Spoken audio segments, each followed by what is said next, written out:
It is a sunny evening here from Judy Walden Scarafile Field. The setting for tonight's game between the Hyannis Harbor-Hawks and the YD Red Sox. Good evening, everybody. Lincoln Revill alongside my broadcast partner for tonight, Taylor Farmer. Taylor, how are we doing today? Good. How are you doing? I'm doing great. I woke up this morning getting to watch baseball for a living, and you know, can't say that I'm doing any better than this right now. So we're about to get underway here. The Harbor-Hawks have taken the field. Elijah Gill on the mound getting his warm-up pitches. We're about to get underway here. But first, the starting lineup for the YD Red Sox, starting off with Wyatt Hoffman at second base. He'll be batting in the leadoff spot, followed by Taylor Smith at left field.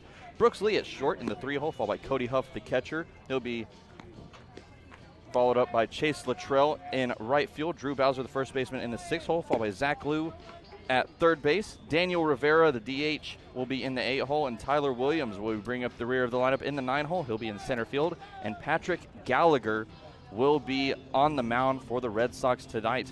And now, as Wyatt Hoffman steps up to the plate for his first appearance, Taylor, I understand that you would like to do play-by-play for your time on the mic, so I hand it off to you. Thank you, Lincoln. Excited to work alongside you today. I'm feeling the same way. Now, this isn't the first time you've had play-by-play duties before. No. What's third time? Third time. Short innings, but. No, you've gotten it. No, you've had color once. You had color the first time. Hoffman watches that first pitch for a ball. Yeah, you've had color once, and then you had play-by-play 3 times this season, all different games, which was, Are you sure about that? Yeah, because you started off in Harwich. You had that game in Harwich. You had last week. Yeah. Where this is the third time, right?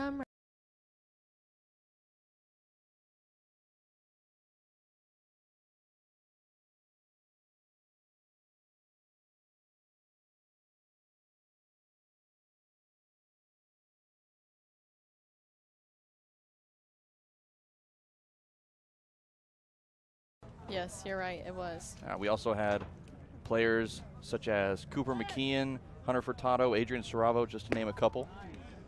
Hoffman swings at that one for strike 3. Gill retires the first batter.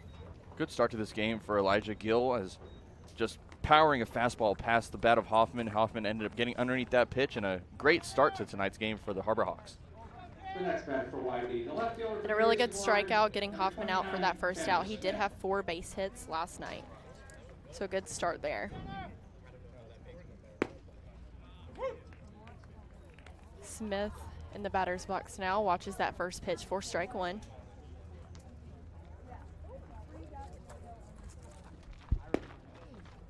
And he watches the second one for strike 2. Counts now 0-2 with 1 away. Gill's not messing around today. He's pounding that zone, took his first batter to a full count, and now up 0-2. He's really working it tonight. That one close to hitting Smith. Go down for ball 1.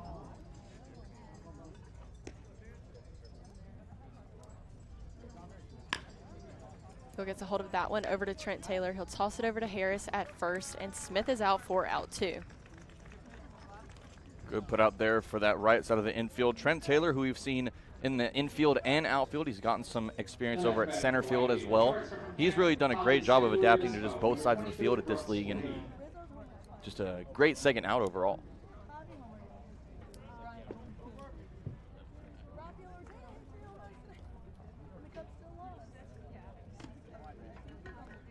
Oh. Lee watches that first pitch for strike 1. And he swings at that one for strike 2. Gill up 0-2 once again for their count to Lee. And like I said, he's just not messing around today. He's been finding the zone very consistently. He has. Lee gets a piece of that one. He'll hang on for another ball. Another pitch, I should say.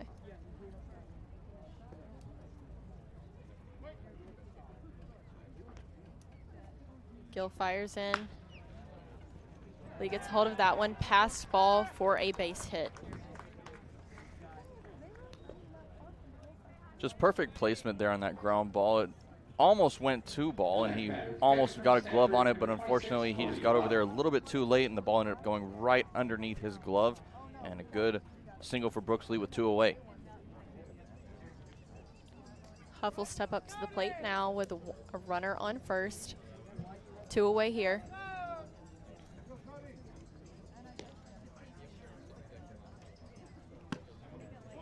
That one's high and outside for ball 1.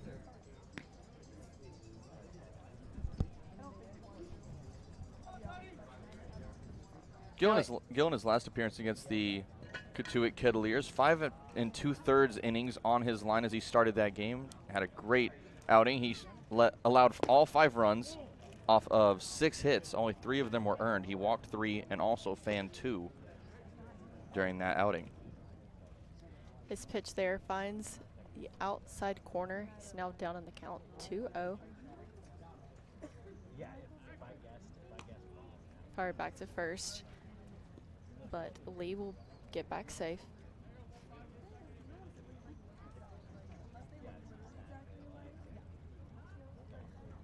Count is 2-0, 2 away, a runner on first. Gets a piece of that one and fouls it off. Counts now 2-1. Going around the horn for the Harbor Hawks, like I mentioned, Gill on the mound, Ryan Proto behind the dish at catcher, Mason Greer over at third, Kyle Ball at short. That's Trent Taylor at second and Zane Harris over at first. Mitch Hardigan is going to be out in left field today. Clark Elliott out in center, and Dom Johnson will be out in right field. That one's in the dirt for ball 3. Counts now 3-1, still 2 away.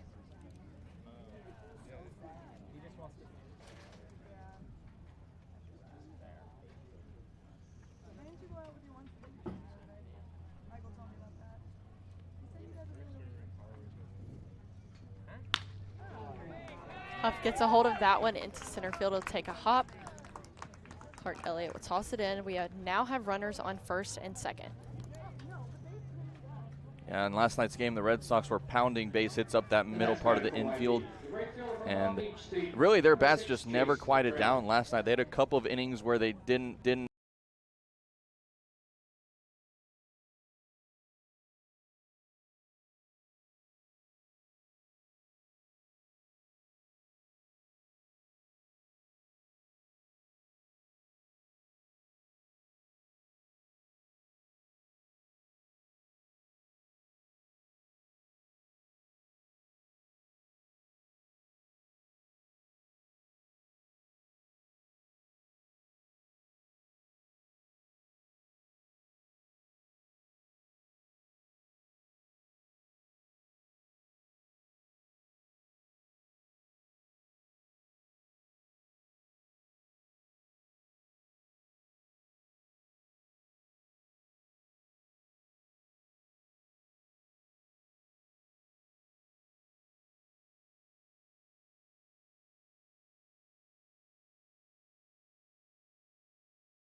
Alrighty, we are back for the bottom of the first inning. Clark Elliott is at the plate looking to extend his 20th game getting on base. He'll watch the first pitch for ball 1, low and in the dirt. Yeah, Elliott last night extended his on-base streak this season to 19 games. He's looking for number 20, as Taylor mentioned. He's been having a phenomenal season for the Harbor Hawks. That one finds the strike zone. Counts now even at 1-1 for Elliott. Lincoln, I believe he's leading the league in on-base percentage and batting average. Gets a hold of that one and is out at first for out 1. Good hard contact there from Elliott. Unfortunately, it was just a step away from Hoffman, who was able to scoot on over, make that grab, and toss it on over to first for that out number 1. He made contact. He's just looking for that 20th time on base tonight. Right. Dom Johnson will now step up to the plate. We've seen him all throughout the lineup this season, but it seems he's solidified a spot in that 2-hole lately.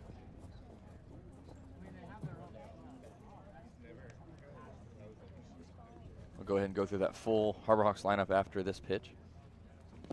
That one misses low and outside for ball 1. Of course, we've seen Clark Elliott. He just went down with that 4-3 putout. Dom Johnson at the plate currently. Luke Mann in the DH spot in the 3-hole. Kyle Ball is going to be at shortstop, followed by Zane Harris at first base. Ryan Proto, the catcher, will be in the 6-hole, followed by Mitch Hardigan in left field. That one finds the zone for strike 1. Mason Greer in the 8-hole at third base, and Trent Taylor, the 9-hole hitter, will be at second base tonight with, as we saw the last half inning, Elijah Gill on the mound. Big swing from Johnson on that one. Can't find it. Strike 2. Counts now 1-2 with 1 away. Johnson in last night's game against the YD Red Sox as well. Reached base twice on a single and a walk. Ended up with a strikeout and 2 flyouts as well. Gets a hold of that one. Goes foul. Fans, thanks to our friends at Honeydew Donuts, you can keep all foul balls leaving the field tonight.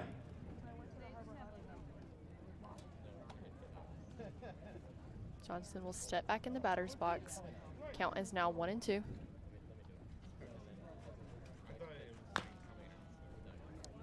Chops that one foul. Stay alive here. See what he can do.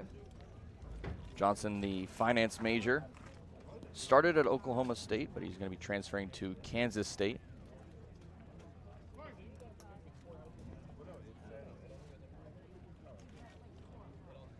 Gets a hold of that one straight to the pitcher. Knocks it down with his glove and fires it over. And it is in time. Johnson is out for out 2. Oh, a rather impressive play there from Patrick Gallagher on the mound. He ended up, I don't think he intended to, but he ended up throwing his glove at the ball a little bit as he brought it down.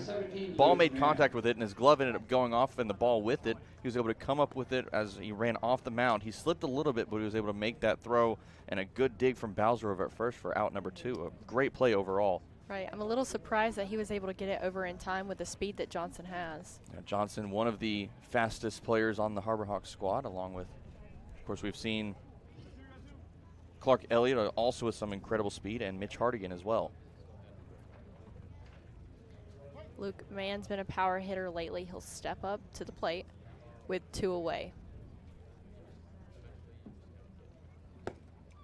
Watches the first pitch, finds the zone for strike 1.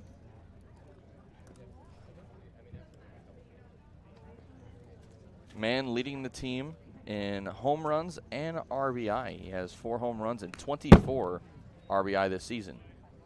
We got a piece of that one. Fouls it off. Counts now 0-2, 2 away. But Luke Mann's one of those guys who can do anything at the plate, even down in the count. He can. He's been known to fight back. We've seen lots of battles from Mann. He can really make the best of any situation that he's in, as we've seen quite a bit this season. Gets another piece of that one and will hang on. And Mann, although he started the season a little bit slow, basically the past few weeks really, the scouts that remain on the Cape now, I'm sure that he's really caught all of their eyes as he's been pretty much he's pretty much been unstoppable. That one misses low and outside for ball 1.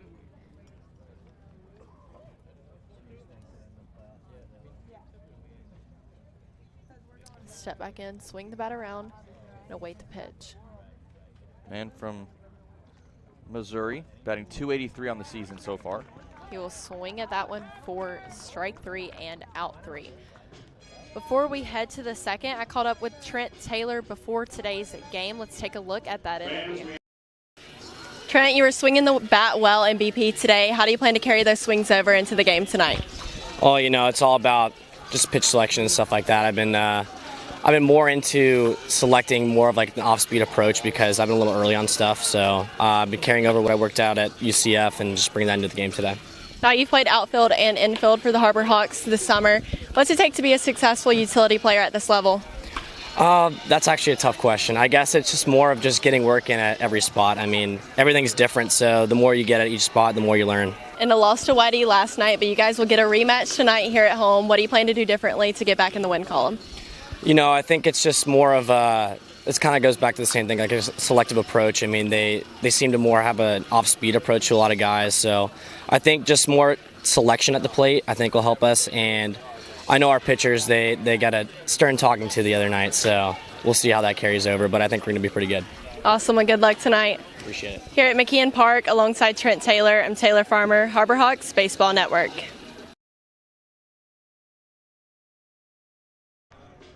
Alrighty, we are back here for the second inning. Elijah Gill still on the mound, and Drew Bowser will come up to bat. While we have a quick second, I want to just thank the host families for the Harbor Hawks through the 2021 season. A big thank you to the Boyle family, the Bentley family, the Cronin family, along with David Downs, the Guiney family, Dan Johnson, the Me family, the Peterson and Lepanis family, Mary St. George, along with the Starr family, the White family, the Wixom family, and the Zink family, along with Nana and the Tierbox family.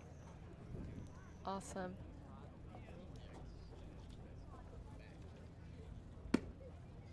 Bowser will watch that pitch high for ball 2.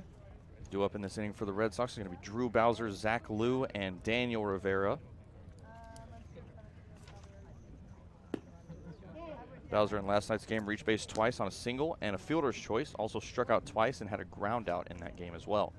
Of course, the Red Sox coming off of a win against the Harbor Hawks, as I mentioned a little while ago. Watch that one, a 4-pitch walk for Drew Bowser. Now, Lincoln, last night we saw him start at first base, but he also played third, and here on the roster he's listed at third base. A guy that can do it all.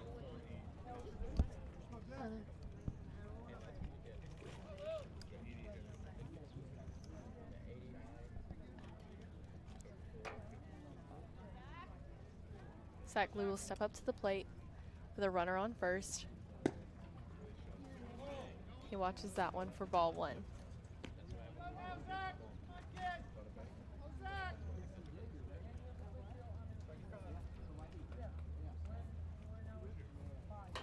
Counts 1-0, no outs, and a runner on first.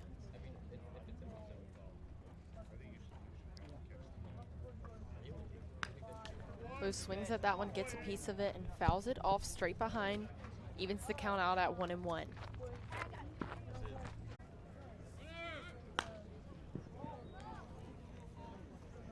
Lou tries to take second, but Rivera fouls that one off. Friends and Honeydew Donuts, you can keep that foul ball tonight.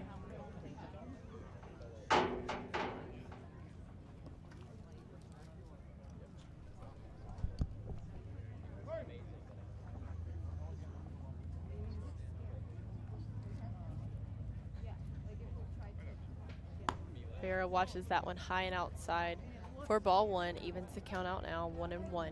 We apologize for those technical difficulties just a few moments ago.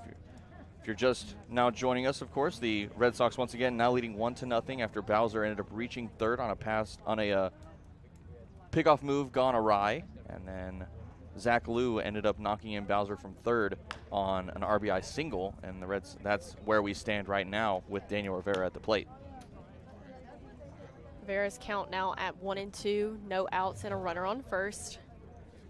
We did not see him start in last night's ball game, but he did come in to pinch hit for Knight.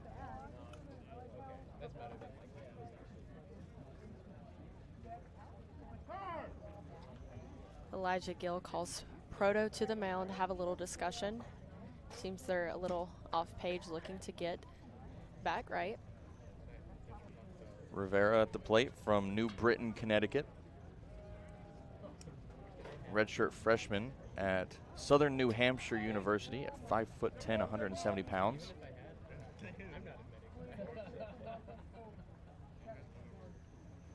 His season at Southern New Hampshire this season ended up in a .319 batting average. We ended up with 46 hits and 20 RBI.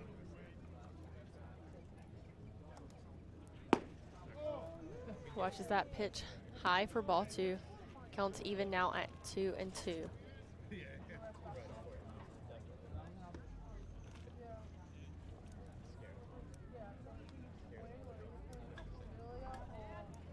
Gill checks his runner at first and fires in. Strike 3 for Daniel Rivera. That is the first out for the Red Sox this inning. A great pitch choice there from Gill. Got him with that high fastball. Rivera went for it, and his bat couldn't catch up to it. And that's the second strikeout of the night for Elijah Gill. And he's, minus that one run, he's actually been pretty effective on the mound tonight. Yeah, he has. He really has. Tyler Williams, the center fielder, will now step up to the plate. He swings at the first pitch and fouls it off. Now, Gill, of course, goes by Elijah, but if you look at the stat sheet or roster, if you still have one of those at home, if you've been to one of the Harbor Hawks games, his first name is actually Daniel Gill, but he goes by Elijah. Williams gets another piece of that one, making him down in the count now. 0-2, one away, runner on first. He'll step back into the box, swing the bat around, and wait for the pitch. Gill fires in. That one misses a little bit outside. Counts now 1-2.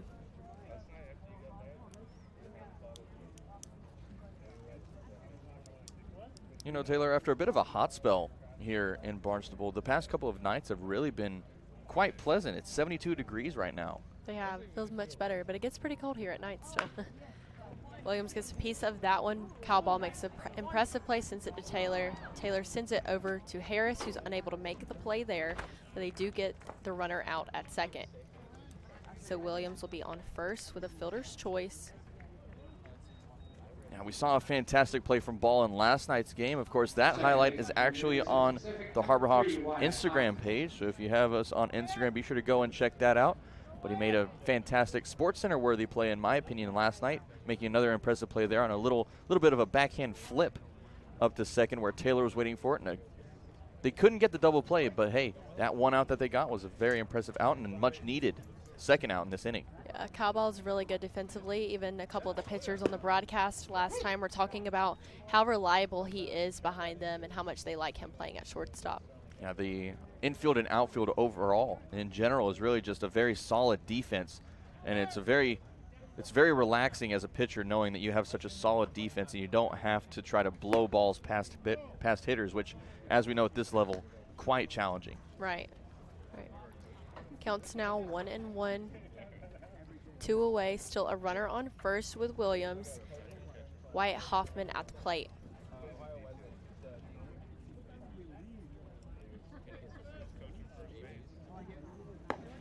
That one misses pretty far outside for ball 2. Wyatt Hoffman, a senior at the University of the Pacific. Originally from Del Mar, California, making his way across the country from coast to coast, literally from coast to coast, literally. to play for the Harbor Hawks.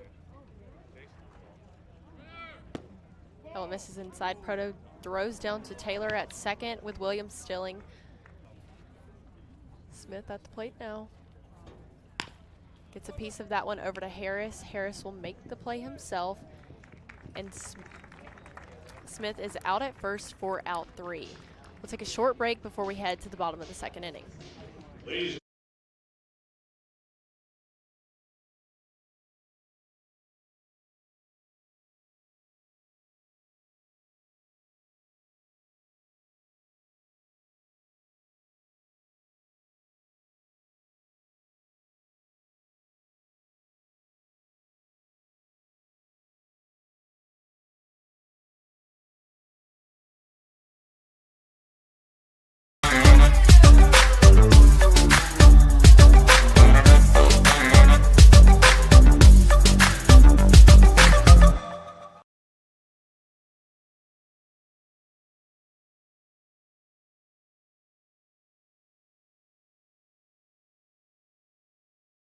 This is your time to change your career, to follow your dream. Curry College Continuing and Graduate Studies. Tomorrow is coming. Be ready.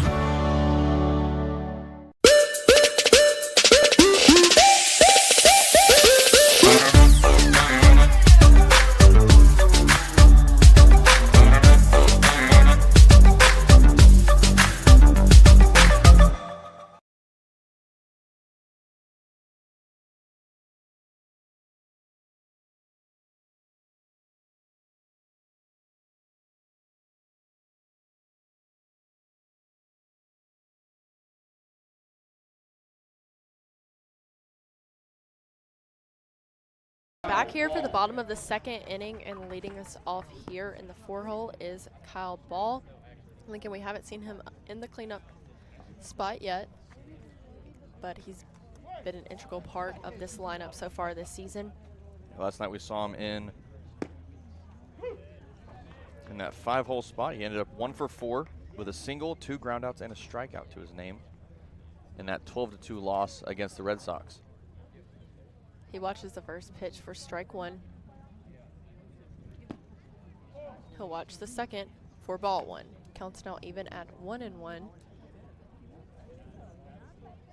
Now, of course, both of the runs in last night's game for the Harbor Hawks were thanks to Joey Revill making his first start of the season for the Harbor Hawks last night. Ended up with a 2-run blast over the left field wall for the only runs of the game for the Harbor Hawks, but a great first hit and first home run. Ball gets a piece of that one over at second. He'll send it over to first, and a good stretch by Bowser is in time.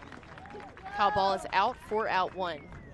Wyatt Hoffman making a fantastic play over at second base. He was back behind second base, making the throw across his body, off balance, and just a magnificent play there from Hoffman and Bowser. What a stretch over at first base. Was a really good play. Bowser standing at 6'4", his long frame, able to stretch him out and barely get that out. But a very good play, to say the least. Zane Harris now up to bat. He'll watch the first pitch for ball 1.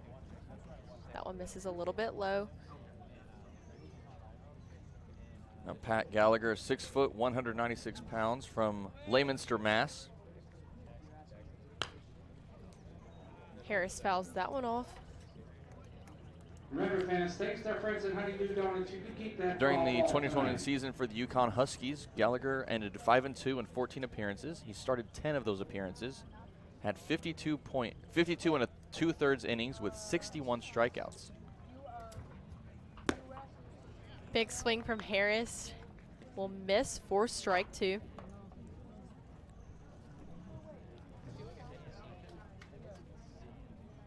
Counts now 1-2 with 1 away. That one misses just outside for ball 2.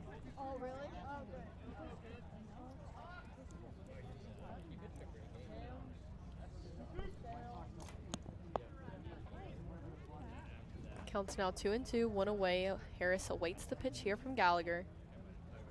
Now Harris, one of the best players on the Harbor Hawks at battling in long counts and really making the pitchers work all season long. He's known to foul off quite a few pitches, carry on a lot of at-bats to 6, 7, 8 pitches per at-bat, possibly even more. We've seen a couple at 10 or more, and just a fantastic hitter at the plate. Right, he hangs on there with that foul ball. Big swing from him for strike 3. Down goes Harris for out 2. Ryan Proto, the catcher, will now step up to the plate. Gallagher being dominant on the mound so far through this game. He's retired the first 5 batters that he's seen, 2 strikeouts so far. Harbor Hawks are having some trouble catching up to him. Proto watches the first pitch for strike 1. That went a little bit on the outside corner. I think Proto might have thought it was a little too much of a reach, but it finds the zone. And that one misses inside for ball 1.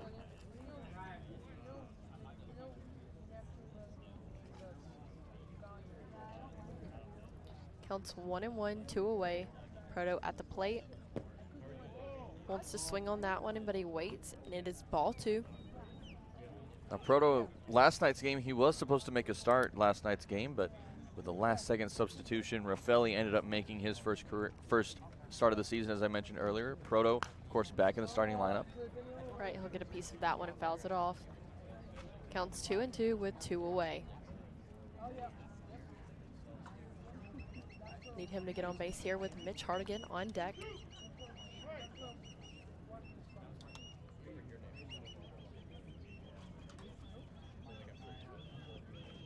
And he swings on that one for strike 3. Down goes Proto.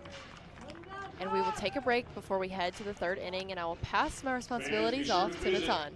Taylor, thank you very much for joining me for the first 2 innings of play. You did a great job, as always. Thanks, Lincoln. We'll be Good right to join back. you.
Back up for the top of the 3rd inning as Brooks Lee, Cody Huff, and Chase Luttrell will be due up. And along with me now in the broadcast booth is Natan. Natan, how are you doing today? Doing great, Lincoln. Happy to be back. Brooks Lee steps to the plate against Elijah Gill. Takes strike 1. As Lee hits that one deep center field, going back to Elliott. He jumps and it's going to be 1 hop against the wall. Lee digging for second. He's going to stop there, and he's in with a leadoff double. Well, what a way to start off that 3rd inning for the Red Sox there. Brooks Lee, who's now 2 for 2 on the night with a single and a double, lofts that one over the head of Elliott, who, as we know, has wheels in the outfield. Unfortunately, he couldn't get to that one, and that's a good start for the Red Sox here. Already a runner in scoring position. Yeah, Lee, we saw switch hitter, play shortstop, going to be a top pick in next year's draft. Had a couple hard hits left-handed yesterday and already has 2 right-handed today. Now at the plate, a guy that had quite a night yesterday. That's Cody Huff. He had 2 home runs in last night's game, a 3-run home run and a 2-run home run. Stanford catcher is 1 for 1 already today as Gill's pitch swung on, ground ball to shortstop. Greer over to make the play. He'll throw a bit high. Harris with the tag. He gets him for out number 1 as Lee goes over to 3rd.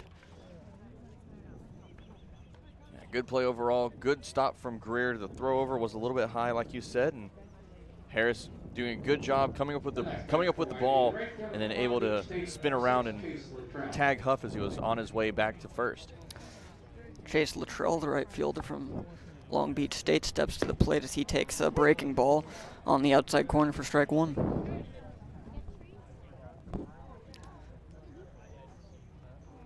Gill going to the secondaries a lot more. The pitch shows bunt, and it's bunted foul under Proto as Lee was charging in from third. Little third inning squeeze play going on. Yeah, good idea there for the Red Sox, trying for that squeeze play, but fortunately for the Harbor Hawks, that was an unsuccessful squeeze, and a chance now for out number 2 from a strikeout from Gill. Now infield is in. It's going to be a bold move if Luttrell chooses to try to lay down a bunt here with 2 strikes. I've seen it attempted a couple of times, but I would be surprised if. Yeah, I don't think we'll see anything yet. That's more of a late inning situation. That's when you try to bunt with 2 strikes. Here's the pitch. Luttrell swinging line drive up the middle for a base hit. Lee will come in to score, and the YD has a 2-0 lead. I like the effort from Gill. He was on his follow-through when that ball came back. He tried to barehand it. Unfortunately, he couldn't come up with it. And another RBI single, this one for Luttrell, who's 1 for 2 on the night. The next batter for YD, the first baseman from Stanford, number 2, Drew Bowser. Drew Bowser steps to the plate, the first baseman from Stanford. Bowser, without a hit, he walked his first plate appearance, scored as the pitch is swung on and fouled off. Luttrell was running on the pitch.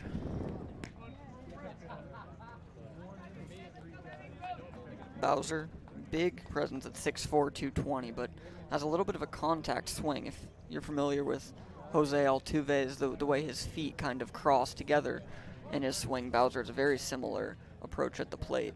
Very interesting for someone of that size, as that one swung on and missed changeup away for strike 2.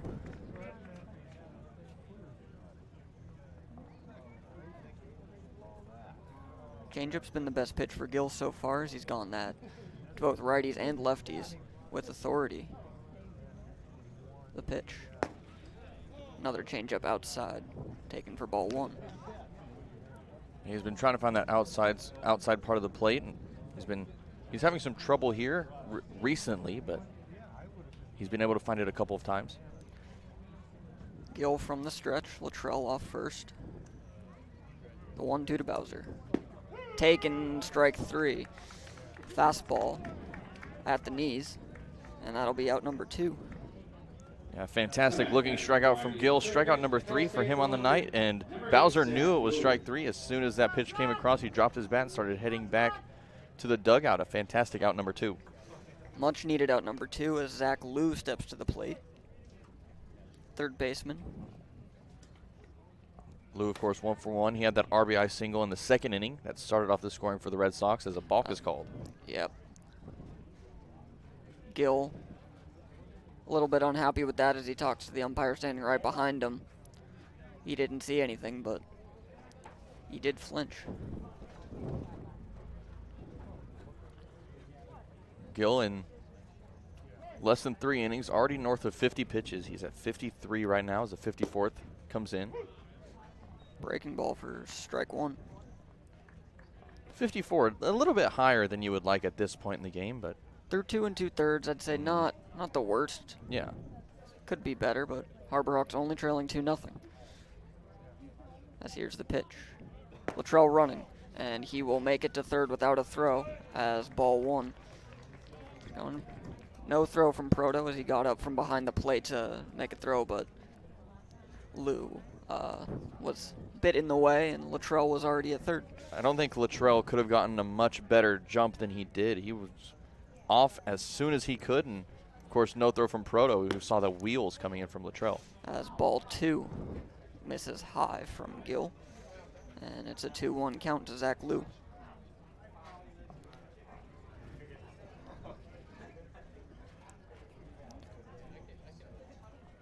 Here's the pitch from Gill as Liu fouls it off and 2-2-2. Is the hat coming out today, Lincoln?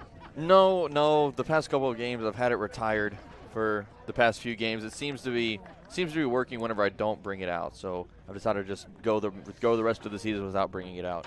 Oh, we miss it here. Here's the 2-2 from Gill. Misses inside for ball 3.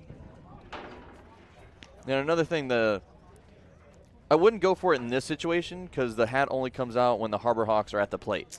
It only works when your team is at the plate. Good call. As the 3-2 from Gill. The pitch. Check swing. Did he go? He did. Rung up by the first base umpire. Lou down on strikes for strike 3. Gill walks off the mound. Harbor Hawks up 2-0 on the Harbor Hawks Baseball Network.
Back for the third inning here as Mitchell Hardigan will step to the plate for the Harbor Hawks against YD and right-hander Pat Gallagher for third inning of work. The pitch is taken, just missing for ball 1. Gallagher has been phenomenal out of this game so far. He's retired 6 straight, has a perfect game going right now for the Red Sox. See if Hardigan can change that as the pitch is swung on and fly ball to left field. Chasing is Luttrell, and he will make the catch. Is that Luttrell? That was Smith. Smith. Making the grab out in left field. And Tanner Smith. yeah, that one, he overran it a little bit. He ended up having to lean back a little bit to make that grab, but a good first out here in the bottom half of the third. Now Mason Greer comes to the plate. Greer batting in the 8-hole, playing third base. Pitch from Gallagher. Breaking ball swung on and missed for strike 1. Yeah, we didn't see Greer in last night's game. Ended up seeing him the other day against the Falmouth Commodores. The last time we saw the Commodores, he ended up with a 1-for-4 night with a single, and he also reached home after that single as well. As the 0-1 is swung on and missed for strike 2. Changeup away. Gallagher, like Gill, going to the secondaries. Here's the 0-2 to Greer. Taken outside for ball 1.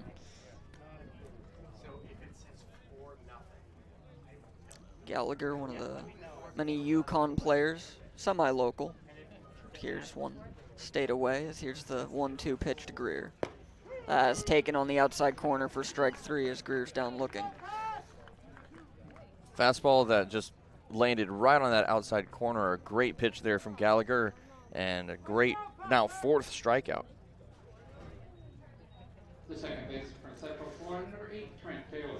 As Trent Taylor steps to the plate, one of the late acquisitions for this Hyannis team. He's been playing second base a lot, listed as an outfielder / infielder, so definitely a utility player, as Taylor Farmer caught up with him before the game and mentioned just that, as he takes ball low.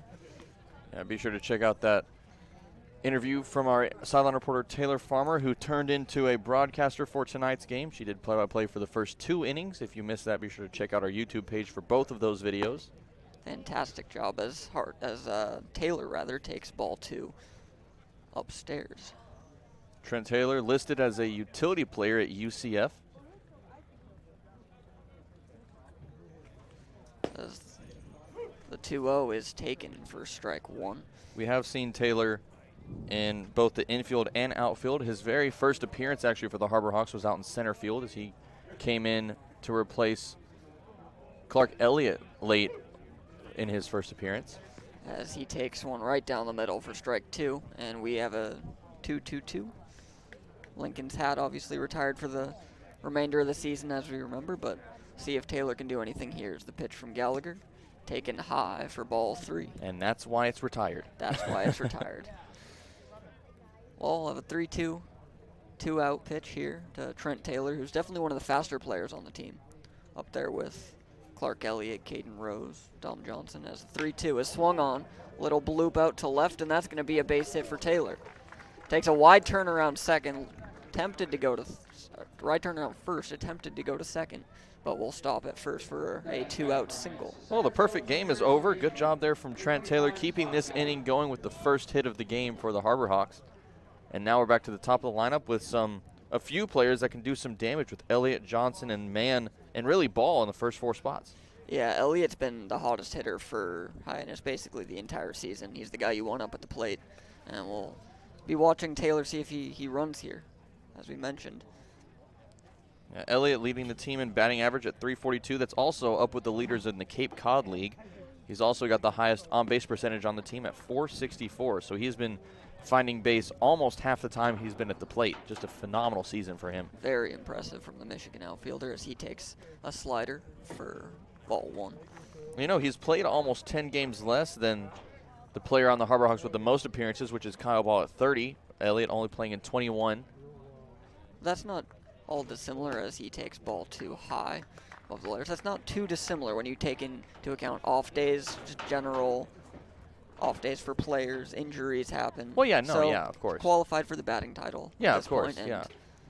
He was also named one of the 3 Cape League All-Stars from the Harbor Hawks, along with Adrian Saravo and Jonas Scalaro. As pickoff attempt there by Gallagher, Taylor diving back in safely. Yeah, I think his batting average coming into yesterday's game against the Red Sox was the highest in the Cape League, and he actually just qualified for that title just a few days ago. Pitch from Gallagher is a breaking ball in there for strike 1 at the belt. Elliott steps out and gathers himself.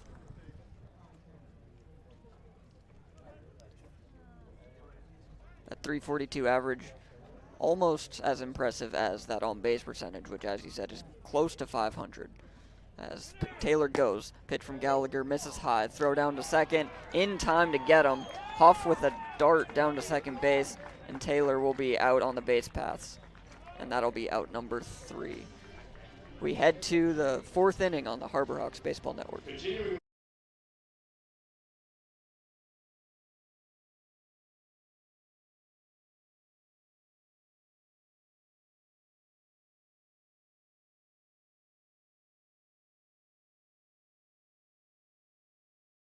What it means to get your financial world sorted. Your Personal Wealth portal helps you track all of your finances in one place. Add your home, investment properties and car. Then plug in your super, investments and bank accounts. Store all your important documents in the cloud, including wills, insurance policies and receipts. You can check on things anytime, anywhere with a mobile app. Track your spending, set goals and make tax time a breeze with simple tools to manage your transactions. And if you need any assistance along the way, connecting with your financial professional has never been easier. So no matter what your financial goals are, the Personal Wealth portal helps you get to where you want to be. What are you waiting for? Talk to your advisor today to get started.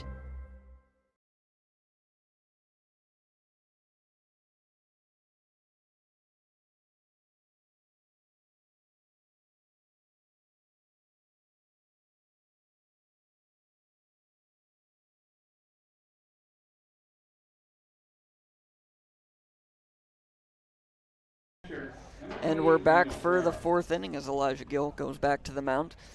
And stepping to the plate will be Daniel Rivera, the designated hitter from Southern New Hampshire, as Gill's pitch taken for strike 1.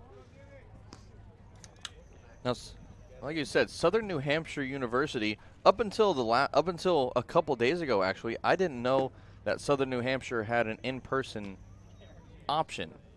You know, like I've only ever seen, like I've seen like commercials on TV for it, but that's for the online school, so I thought it was an online college. You know, now that you mention it, I agree with that as he takes inside for ball 2. 2-1 the count to Daniel Rivera, who, like Trent Taylor's Gill's pitch, is swung on and fouled off, and the count evens at 2-2. Rivera, like Taylor, we mentioned last inning, definitely a utility player. We've seen him in right field in last night's game. He's DHing today and listed on the roster as a shortstop. So definitely a player that can give Coach Pickler options at every position as ball taken inside for ball 3. Count goes full.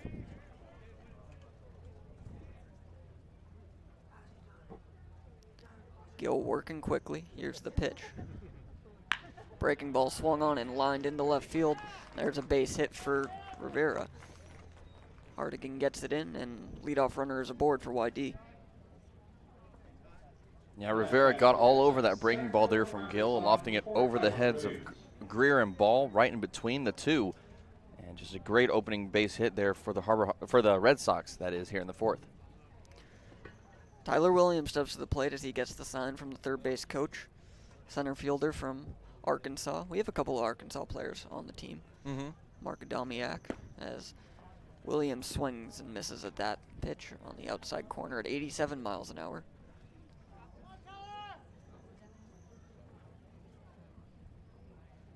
Gill working quickly both from the windup and the stretch. Checks the runner into the plate. Fastball in there for strike 2. Williams down 0-2. Yeah, Adamiak, the only player on the current roster listed as from Arkansas. We were supposed to have a couple of extra players, but they never. That pitch in the dirt as Rivera was running on the pitch. He'll make it down to second base without a throw. And that takes the double play away. Yeah, probably the best choice from Proto not to throw that ball down. That one spiked in the dirt on the steal, and I don't think he would have had time to get it down a second in time. Rivera with some wheels getting in easily. Runner on second now, the 1-2 as Gill from the stretch. Swung on and fouled off. Harris gives it a look, but that one's going to get out of play towards the YD bullpen. Keep all foul balls that leave the park tonight.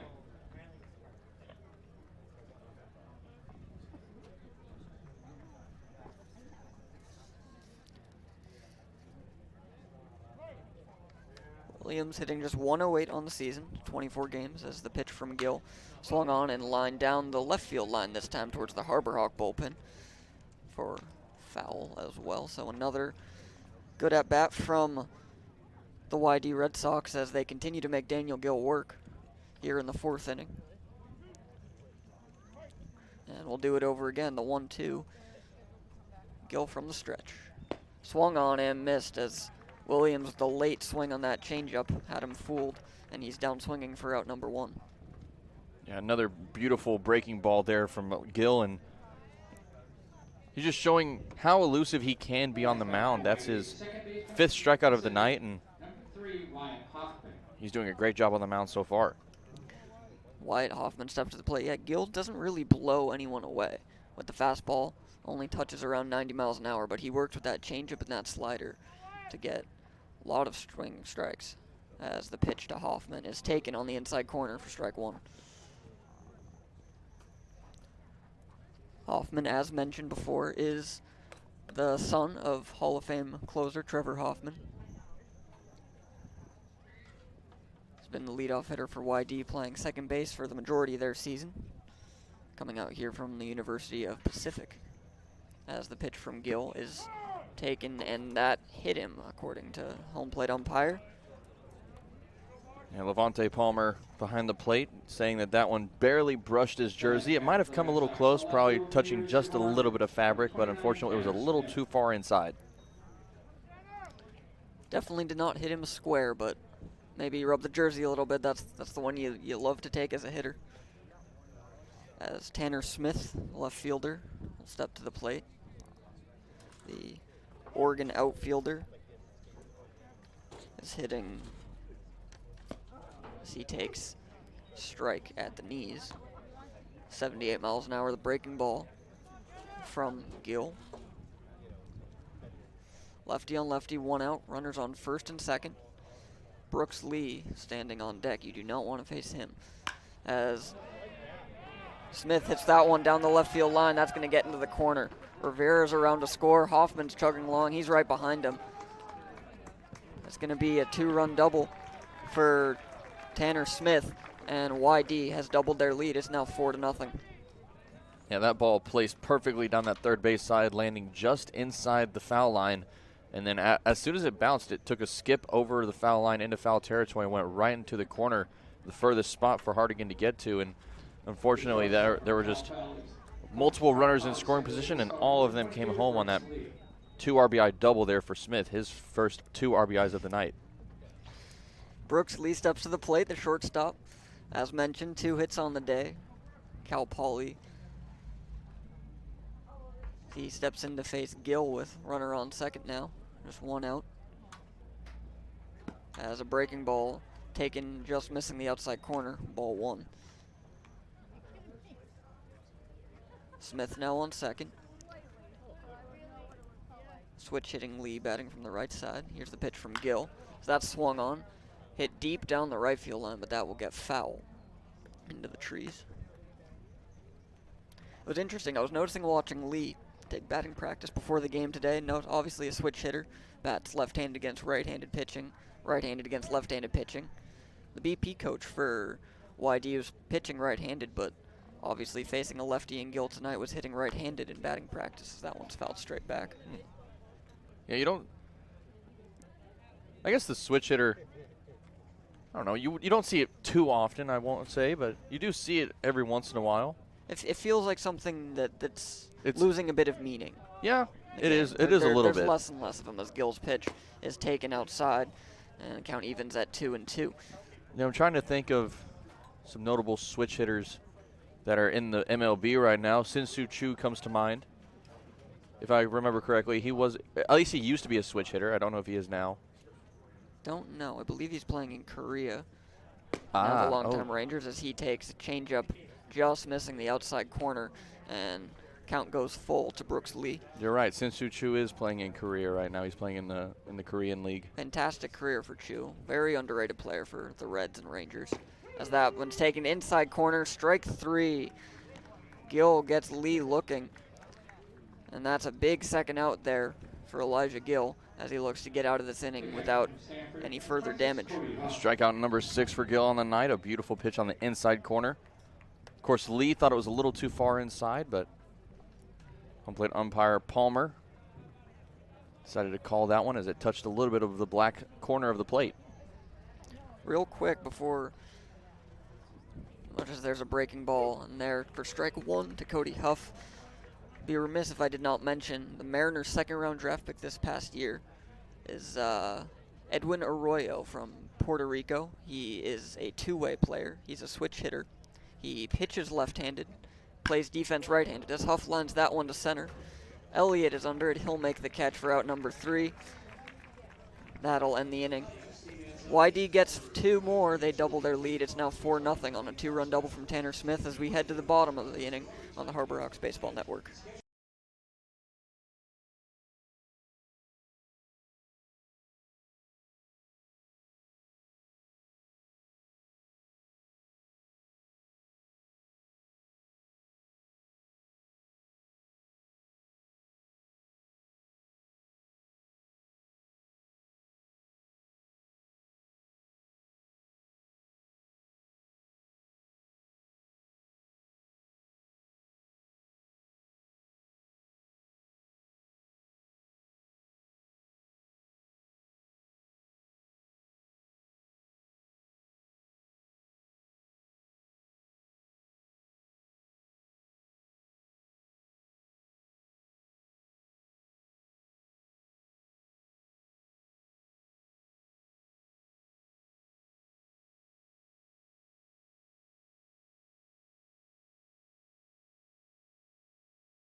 Bottom of the 4th inning here on the Harbor Rock Baseball Network as Clark Elliott swings at the first pitch and grounds that one out to second. Hoffman will make the throw to first, and Elliott's retired for out number 1. Yeah, Clark Elliott, 1 pitch and 1 out now for the Red Sox as he swung on. Seeing aggression from Elliott as we've seen all season long from him, swing at that first pitch. Unfortunately, back-to-back 4-3 putouts for him. And a quick first out for the Red Sox. Once again, on the broadcast tonight, Lincoln Revill now, along with Natan Crystal DeMann. Now, Natan, you actually you haven't been on the broadcast team all season long. You came in about a couple weeks ago. Johnson lines that one into right field. It's the second Harbor Hawk hit of the night, and he's aboard with 1 out, also swinging at the first pitch. Yeah, Johnson, as we know, loves going to that opposite field side, and he does it once again there, lofting it over the head of Hoffman and into right field, and the good starting base hit there with 1 away. I'll bring Luke Mann to the plate.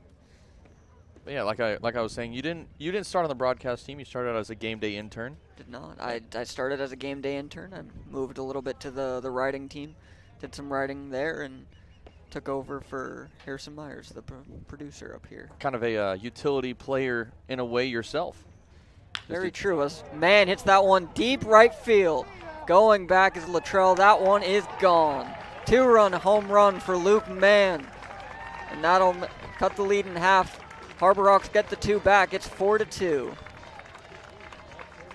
Well, Mann with his 5th home run now of the season. And that one was a goner right off the bat. Fabulous hit from him, and the Harbor Hawks, with just 1 swing of the bat, have cut this lead in half. Just to the right of the scoreboard, that one may have cleared the trees out in right field, as we've seen Mann do before. Yeah, we'll see if we can get the track on just how far that one went. What do you think? What prediction? What do you think? Yeah.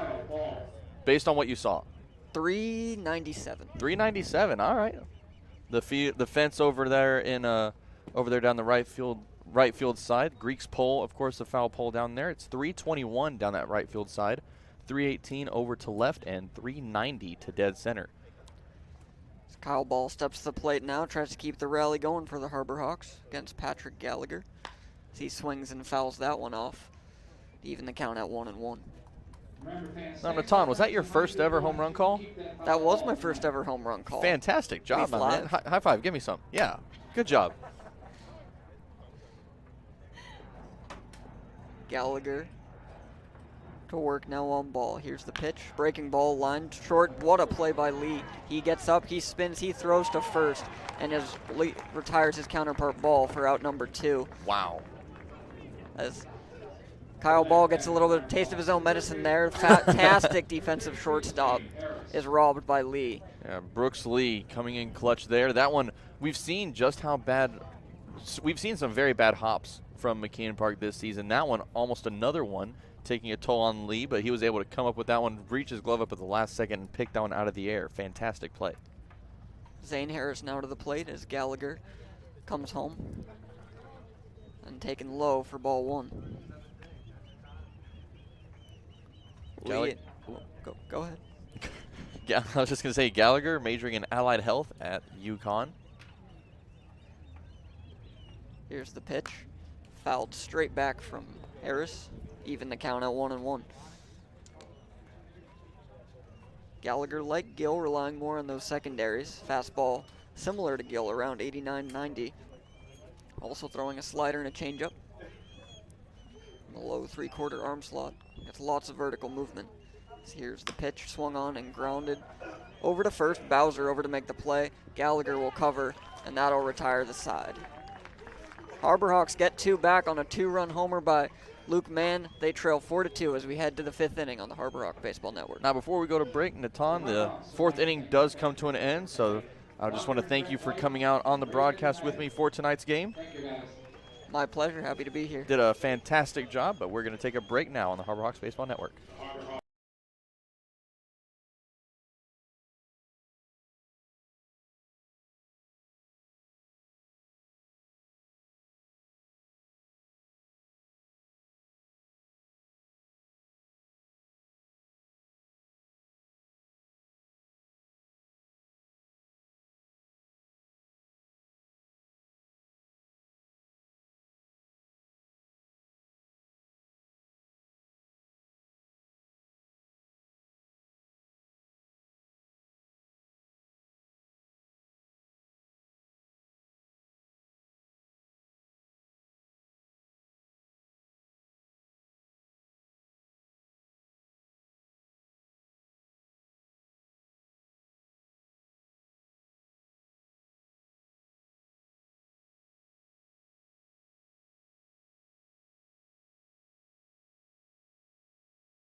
Back here for the top of the 5th inning, the Red Sox getting another set of appearances at the plate.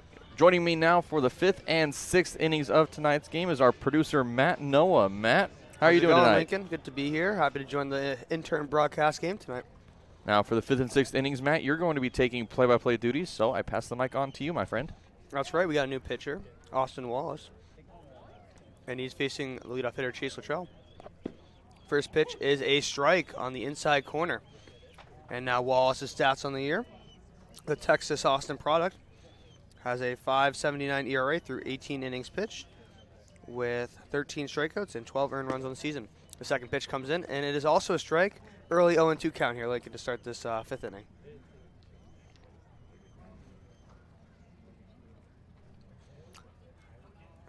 Elijah Gill, 4 strong innings for the Harbor Hawks to start off the game. And the first reliever of the game is Austin Wallace, and that pitch is a ball outside, 1-2 the count. Yeah, Gill going this outing, 4 innings pitched, allowed 7 hits, 4 runs, 3 of which were earned. He walked 2 and ended up feigning 6. So, all things considered, it wasn't a bad outing from Gill. He has put together a couple of good outings in the past. And that pitch is fouled off his ankle, so he's going to take a moment and just shake it off before he comes back in the box. A little stretching there from Luttrell. And now, funny enough, I have a little story for you, Lincoln. At the Centerville Fitness I go to, I actually see Elijah Gill pretty frequently. Really? He does his stretches and he gets his lifts in, and he's probably one of the more dedicated Harbor Hawks I've seen actually going to the gym before the games. All right. Now, I know that a lot of Harbor Hawks do choose to work out 5-6 days a week, of course. Might take an off day on that Thursday, of course, the league-wide off day. Go play a round of golf, just go kayaking, go whale watching. Just whatever pleases them for that one day. And the 2-2 pitch is hit up the middle. Taylor makes a stop. The jump in the throw is not in time. Almost got him at first. What a play from Taylor at second. His hat came flying, hair flying in the wind. He almost made the throw, but just not in time. Yeah, very athletic looking play there from Taylor. And Jeter style trying to make the throw across his body. Unfortunately, just coming in a little bit late. And that will bring to the plate Drew Bowser, the Stanford product. He has struck out and walked so far this game. This is his 3rd plate appearance. First pitch is low and away for ball 1 at 86. That still looked like a little bit of off speed, but he must have missed his spot there on the first pitch, Lincoln. And now from the stretch is Wallace. Runner on first. Solid lead. Looks at the runner, comes set, and the pitch fouled out of play. Count moves to 1-1. And now for you, those of you just joining us, thank you for watching the Harbor Hawk Baseball Network. A little surprise with Matt Noah and Lincoln Revill in the booth tonight. Yeah, Austin DeCouta, my usual partner for all of the Harbor Hawks ball games, has had to take a hiatus for tonight's game. We're having a fun list of fellow step-in broadcasters throughout tonight's game. Matt is the 3rd broadcaster that we've had tonight along with me. We'll have 3 more after you conclude after the 6th inning. And 2 pickoff moves in a row, both times not in time. The runner is safe. And back to what you're saying, Lincoln, yeah, I mean, obviously we love Austin. He's a great member of our team. He's a great broadcaster. But any chance to give the interns a shot at the booth to see if they have what it takes is a really fun experience. And runner's off on the pitch. The throw is in the dirt. The runner advances to second, and the call is a ball. So count moves to 1-1, and the runner advances into scoring position for Drew Bowser. And Bowser tried to hold his bat back. He couldn't do it as the home plate umpire called that one strike 2. Unfortunately, the throw from Proto was a little offline. They couldn't get the play off at second in time. And sorry about that. The count actually moves to 1-2. That was a strike on the stolen base. And now with the runner in scoring position, the 1-2 pitch from the set. Wallace looks to the catcher and throws is outside. The count moves to 2-2. Drew Bowser, the infielder from Los Angeles, California, as Matt mentioned, is from Stanford University. He's an undeclared major. So I guess you could say he's majoring in baseball at Stanford. Yeah. And the 2-2 pitch. Foul tip and is in time for the strikeout. First out just in time for the Harbor Hawks. And now that will bring to the plate Zach Liu. Yeah, good first out for Wallace. Good strikeout there, getting Bowser swinging. Leaving the runner at second base a little bit longer now for holding off that run for the time being.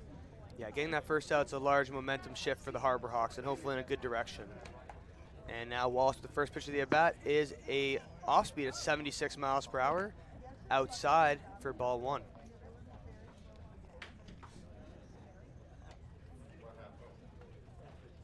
And Zach Liu does have a single in this game to pair with a strikeout, and we'll see in his third at-bat what he can do.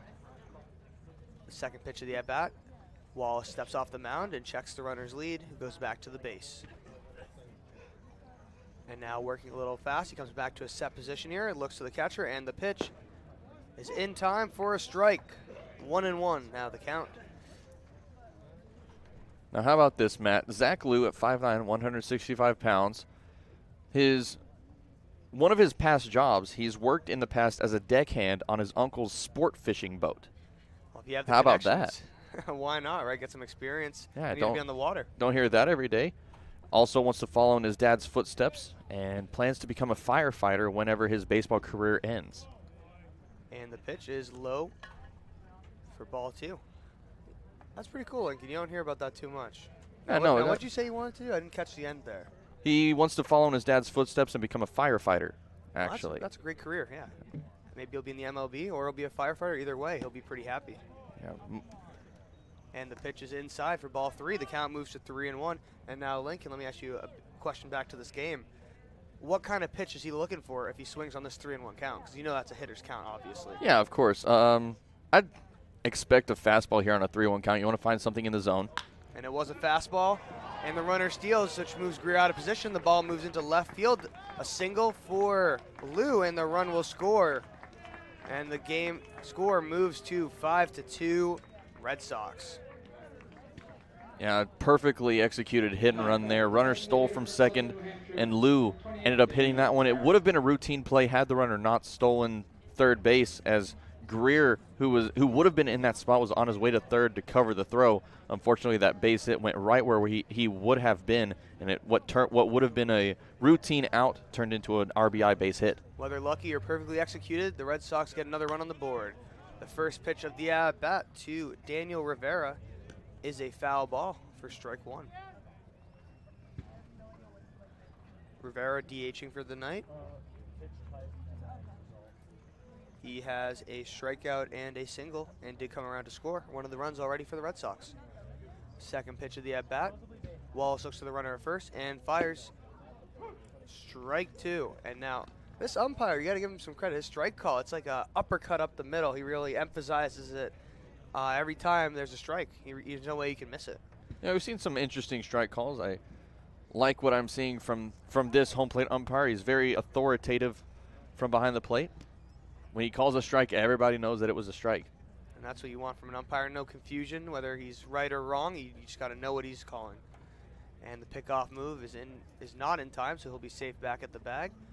And the pitch fouled off towards the Osprey nest over the first baseline by the bullpen. Count remains 0-2. We'll go back at it again.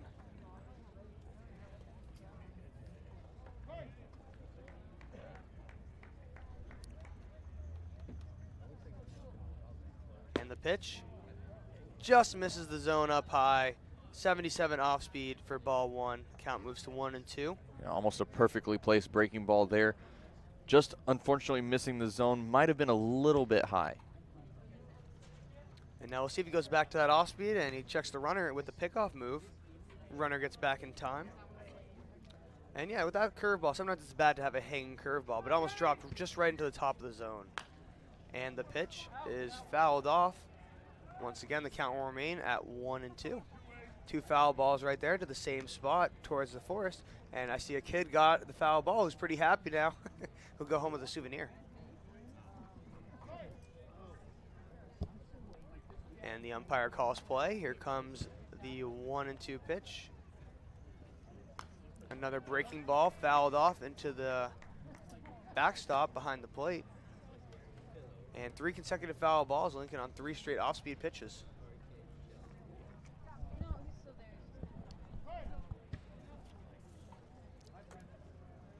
we'll see if Wallace goes back to that breaking ball. Count's still at 1-2. Looks to the runner, comes home. Another breaking ball, but this one is in the dirt. Spiked for another ball. Count moves 2-2. And good job by Rivera here to work a 0-2 count now back to 2-2. Yeah, Rivera proving to be a battler, quite a battle brewing between pitcher and hitter here. And the pitch. Once again, just high, and the count will go to full. Oh, that one barely missing, probably an inch off the zone. Just a fantastic pitch there from Wallace. We've seen that one called a few times this season, and really it could have gone either way depending on the umpire at the plate. And the pickoff move gets past Harris at first, and Lou will advance to second on the pickoff move. And now that's really been a tough thing with the Harbor Hawks this year, where you want to hold the runners because they like to run on our team, but sometimes the pickoff moves get past the first baseman and they end up advancing before they even try to steal. Yeah, that throw coming away from the glove hand of Harris, and unfortunately he couldn't reach his body across, would have come in contact with the runner. And the payoff pitch is skied down into right center field off the fence. Dom Johnson gets the ball, fires it in, and it looks like it will be a stand-up double for Daniel Rivera. And now that was a great at-bat for him. He worked the count full, I think 4 foul balls throughout the at-bat, and then he comes and drives one to right center field. And I mean, obviously we're pro Harbor Hawks, but you got to give the Red Sox some credit too on that at-bat. Rivera really did a great job on that count. Yeah, of course. Rivera going opposite field with that one, landing it right in the right center gap. Johnson ended up bobbling it a little bit and allowing a little bit of extra time for Rivera to reach second base. And of course, Rivera with an RBI extending the Red Sox lead once again to 4 runs. Yep, and the Red Sox have now scored in 4 consecutive innings, and it just seems whatever the Harbor Hawks throw at them hasn't worked so far this game, so Coach Gary Calhoun will have to make some adjustments and hopefully finish this game strong. And the first pitch of this at-bat is up the middle for a single, and they're sending Rivera home. The play to the plate is not in time. The ball gets past the catcher, and Tyler Williams will advance to second base. Unfortunately, Ryan Proto couldn't make that stop on the relay, and it went to the backstop. So now, once again, you have a runner at second. The score goes to 7-2 Red Sox. And first pitch of the bat, he drove it back up the middle. There was really no play to be made there, except maybe at the plate, but it was very close either way. Yeah, the play at the plate, even if Elliott would have gotten it there and it would have been caught by Proto, I don't think that they would have gotten the throw there in time. He got there pretty early before the throw in, so unfortunately I don't think that play would have been able to be made at the plate, but an unfortunate bounce as that one bounced over the glove of Proto and allowed the runner to get to second. And now the top of the lineup comes up for the Red Sox, Wyatt Hoffman. A strikeout, a walk, and a hit by a pitch, so he's reached base twice without getting a hit, and he did actually score a run so far this game. And the first pitch is a ball, and now Wallace comes set. Runner taking a big lead from second, and it's fouled off. Count goes to 1-1. And now, as mentioned, Hoffman is the son of Trevor Hoffman, the famous Padres reliever, second all-time in MLB saves to Mariano Rivera. I mean, as a Red Sox fan, I'm not the biggest Yankee guy, but you can respect greatness. Mariano Rivera, classic closer with his cutter that would jam lefties and catch righties swinging outside the zone. And the 1-1 pitch is spiked in the dirt. It moves to 2-1, the count. Now, what do you think Wallace has to do here to get these next 2 outs, Lincoln? Well, really just has to pound the zone, let his defense do the work. The Red Sox have been able to find some gaps recently, but really you just got to keep pounding that zone and just let those hits fall to your defense. Runner's off on the pitch, and it gets past Greer. The runner will easily get to home, and that'll be the 4th run the Red Sox have gotten here in the top of the 5th, pushing the lead now 8-2. Yeah, another unfortunate throw. Proto's throw to Greer went a little bit over to his left, and Greer couldn't get over it. His sliding runner ended up proving a little bit of an obstacle there, and so that throw ended up going out into left field. And now the count 3-1. The pitch skied to left field, and just foul. That would have been trouble for the Harbor Hawks had that stayed in fair territory. And now the count will move full for Wyatt Hoffman. And now hopefully with no runners on base anymore, Austin Wallace can kind of feel a fresh start and just try to work from the windup and get his stuff going. And now that the count's full, he can try to just get this next out. Yeah, this is going to be a very important pitch here in this at-bat and in this inning in general. A second out here would be very, very fortunate for the Harbor Hawks. Yep, no one in the bullpen right now, so it's all up to Austin Wallace here to get this out, and then the next one. And the payoff pitch. Hoffman's under it, pop up towards first base. Zane Harris is under it and makes the play for the second out of the inning. A good job by Harris to track that, call everyone off, and make the play. The next batter, the left fielder for East Oregon, 29. This will bring up Tanner Smith, the left fielder for the Red Sox. For his fourth at-bat of the game, he did double in the fourth inning.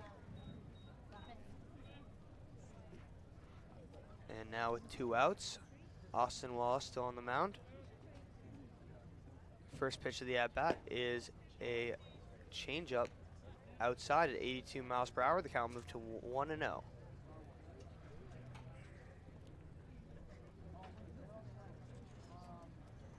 Wallace comes set, looks at the catcher, and the pitch is fouled off of Smith, who will take a second to regroup, shake out his leg a little bit, and come back to the plate. Smith listed as an outfielder from the University of Oregon, originally from Newport Beach, California. Another Red Sox player making the cross-country trek, literally cross-country, to the Cape to play ball this summer. And the 1-1 pitch is in the dirt, 2-1. And now, Lincoln, if we had an unofficial team for best facial hair on the Harbor Hawks, I think Austin Wallace is probably the starting reliever on the team. Yeah, probably. Austin Wallace, one of the... Up, that one is fouled off into fair play, and Mason Greer makes the catch. We'll finish our all facial hair team later, but the Harbor Hawks escape the inning, allowing 4 runs. The Red Sox now lead 8-2.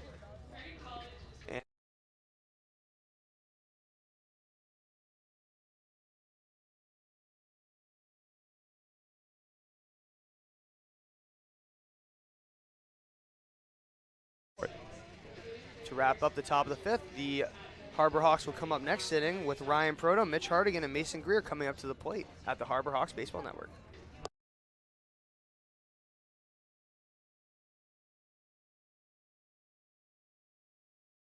This is your time to change your career, to follow your dream.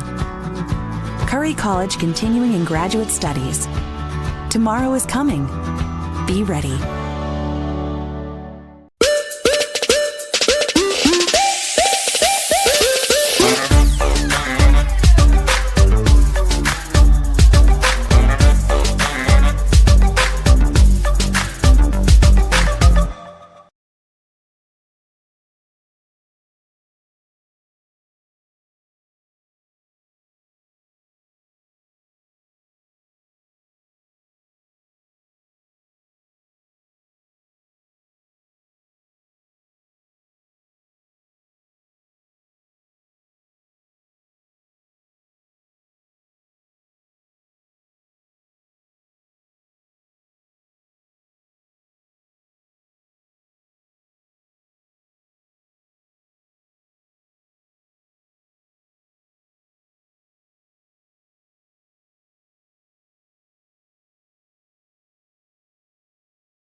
Welcome back here for the bottom of the 5th. The first pitch of the at-bat is past the shortstop. Ryan Proto gets on base to start the Harbor Hawks off with a single here in the bottom of the 5th. Yeah, good start here. Ryan Proto, of course, coming out hot, hitting that one in between shortstop and third baseman, and a great start to the Harbor Hawks here. And this is a great response here from the top of the inning where the Red Sox did tack on 4 to add to their lead, making it 8-2. And now Mitch Hardigan here. He flew out to left field in his first at-bat in the 3rd inning. Will come to the plate. Patrick Gallagher still in the game here for the bottom of the 5th. First pitch of the at-bat is low, 88 miles per hour on that fastball. Count moves to 1-0.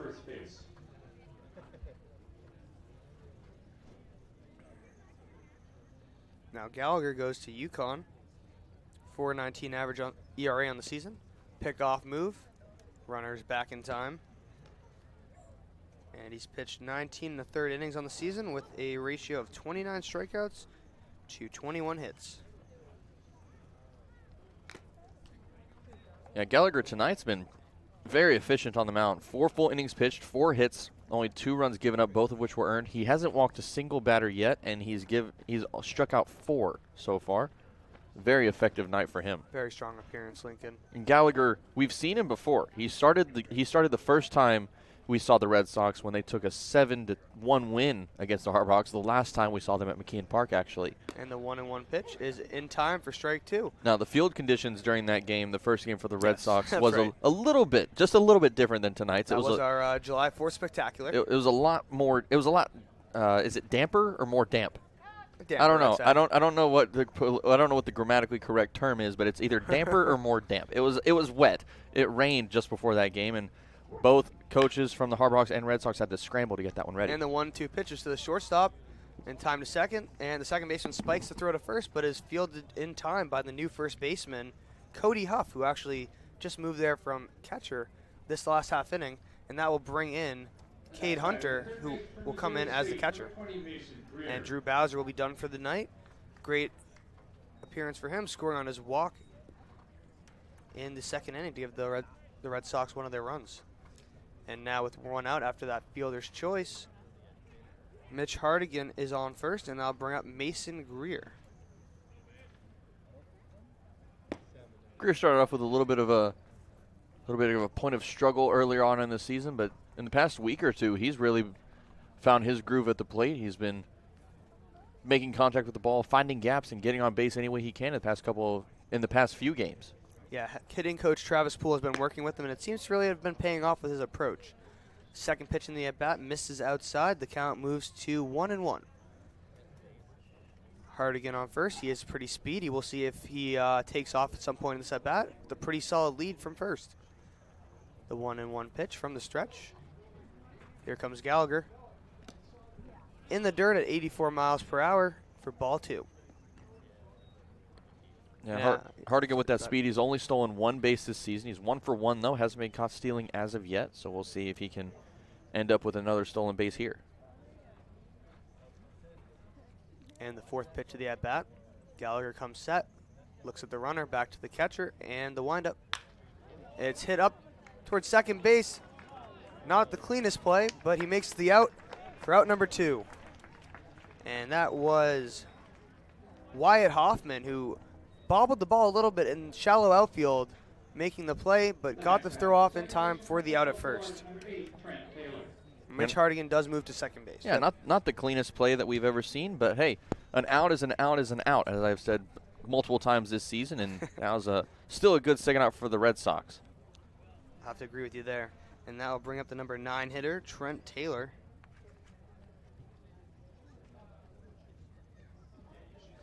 First pitch. Runner in scoring position for the HarborHawks, see if they can do any damage. Taylor gets under the ball. Looks like he'll stay in the infield. The shortstop makes the call.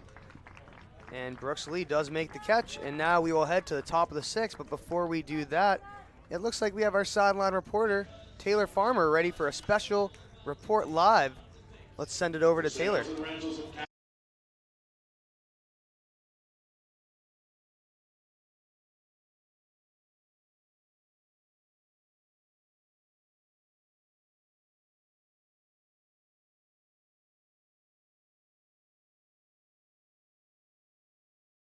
If you love pizza, then the Hyannis Pizza and Beer Fest is the event for you. Join us for all-you-can-eat pizza from many of the best pizza places in our local area on Sunday, October 10th, from 11 to 3 on the town green. It's averaging just under 2,000 fans per game. A big shout out to the fans who come and join us here at McKeon Park, and a big thank you to all of you watching on the broadcast for supporting the Hyannis HarborHawks. Lincoln, I'll send it back up to you. On October 10th for a pizza treat that can't be beat. Hawks are away.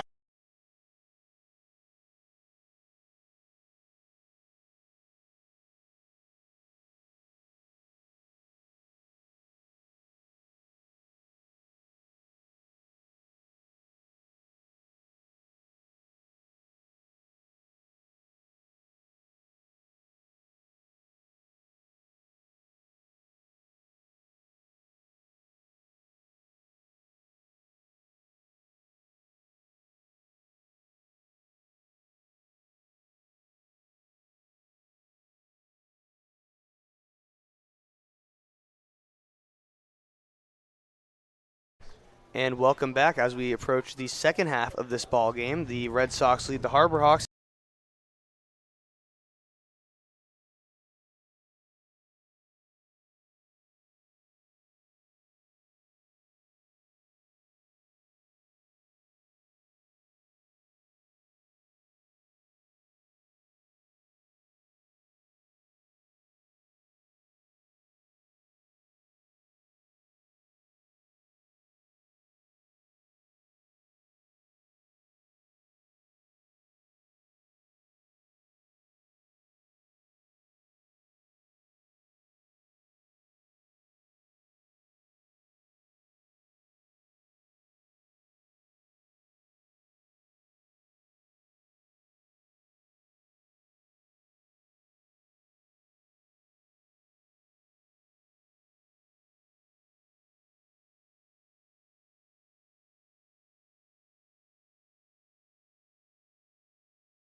The right fielder who's got two singles in this game.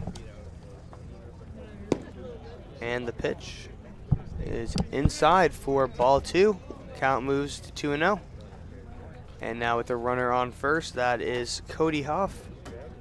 We'll see if he's got any speed, the catcher first baseman hybrid.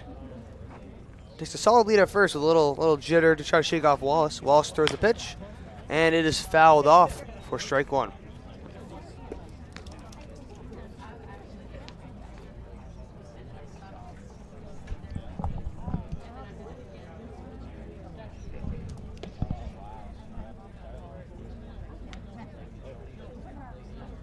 And now the 2-1 pitch from the stretch is high and outside at 85 miles per hour. Count will move to 3-1. Now I think Wallace goes back to his fastball here, trying to get that second strike in this at bat. Yeah, with the 3-1 count, you want to find something in the zone. Not really the spot you want to do not really the spot you want to go a breaking looks like ball he with. went to his off speed and he did walk Chase Lachelle there, so he'll move to first on the walk. And it looks like Sam Huff will move to second. Yeah, usually with a 3-ball count, I would usually advise against a breaking ball. Although at this level, you see some pitchers that trust their breaking ball enough that they can throw it anywhere in the zone that they want to for a strike. Unfortunately, that one just did not go Wallace's way there. And now after 1 pitch, 1 out, we now see runners on first and second base for the Red Sox. Now bringing to the plate Cade Hunter, the defensive substitution at catcher for the Red Sox. The first pitch will be down the middle, off speed, 79 miles per hour for strike 1. And now we do see some action in the Harbor Hawks bullpen. Lincoln, you have to pull your binoculars. I think our score operator George is using them right now. And we'll take a look who's warming up in the bullpen for the Harbor Hawks. The next pitch there is down low in the dirt. Now move the count to 2-1. It's going to be Austin Brush getting warm out in the bullpen. And the pitch, grounded up the middle. Taylor to ball to Harris. In time, 4-6-3, excuse me, double play. The Harbor Hawks escape danger. Score remains 8-2, and we will see you in the bottom of the 6th for the Harbor Hawk Baseball Network.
Thank you for tuning in with us on this beautiful Sunday night, August 1st. To kick off the month with some Harbor Hawks baseball. The Hyannis Harbor Hawks versus the Yarmouth-Dennis Red Sox. Heading into the bottom of the 6th, the score remains at 8-2, with the Red Sox having 12 hits and the Harbor Hawks having 4. And now maybe the hottest hitter of the season, Clark Elliott, coming to the plate to bring up the top of the order for the Harbor Hawks. Yeah, Elliott 0 for 2. Has an on-base streak at 19 games right now. He's going for number 20. And that first pitch is good. Called strike. Count will move to 0-1. And yeah, his first 2 at-bats with the same second base ground out. He'll have to do something a little different if he wants to keep that streak going. Took a strong hack at that 0-1 count and unfortunately couldn't make contact with it, 0-2. Now, Elliott, of course, from Michigan, sporting some Michigan custom cleats. Oh, yeah, well, as a Penn State fan, I don't like those one bit. Just a friendly rivalry here between me and Clark. And the 0-2 pitch is a bit outside for a ball. The count moved to 1-2. Good eye there by Clark Elliott.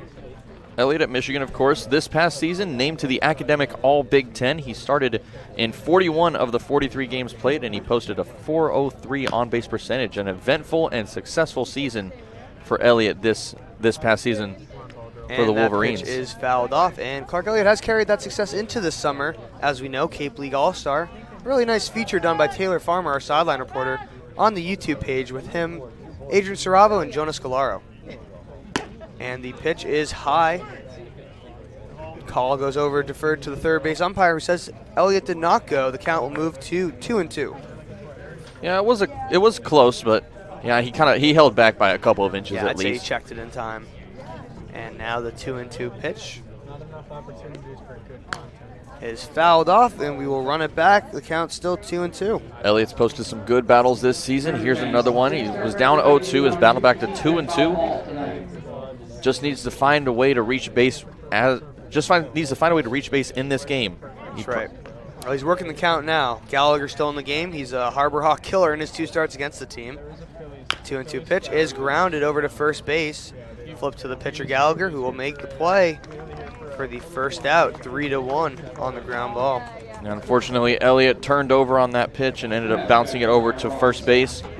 Easy routine play for the first baseman and the first out of this inning. And this will bring to the plate Dom Johnson, the former OK State, now to Kansas State transfer. The outfielder just the outfielder for the Harbor Hawks. Comes to the plate with 1 out here in the bottom of the 6th. Steps in the box. Here comes Gallagher with the first pitch of the at-bat. Off speed at 79 miles per hour is just outside for ball 1. And Johnson, as you mentioned, Matt, transferring to Kansas State from Oklahoma State. His dad also attended Oklahoma State, where he played on the football team for the Cowboys. And that second pitch is a swinging strike to even the count at 1-1. And OK State has a very good football team year in and year out. I don't know, do you know who Barry Sanders is? I do, yes. He actually went to OK State, won a Heisman there. And that pitch is driven into left center field on a hop to the left fielder for a single. Dom Johnson gets on base with his second single of the game. And good contact. Johnson's now hit to both sides of the field in this game. His first hit going out to right field, this hit going into left, and just a great job pulling that ball in for the base hit here with 1 out. And I don't know how many times our listeners have heard this pun, but the man of the hour is up to the plate. Luke Mann, who hit that 2-run home run in the 4th inning, drove it over the scoreboard into right field, and that one was way gone. And the first pitch of this at-bat is a fastball up high for ball 1. And now this is pretty much the same situation as when he came up the last time, except 1 out instead of 2, but Dom Johnson was on first his last at-bat too, so maybe we're going to get a little deja vu here. And the pitch is fouled off towards the Hawks' nest in the third base side for a foul ball strike. 1 to Luke Mann. The count will move to 1-1.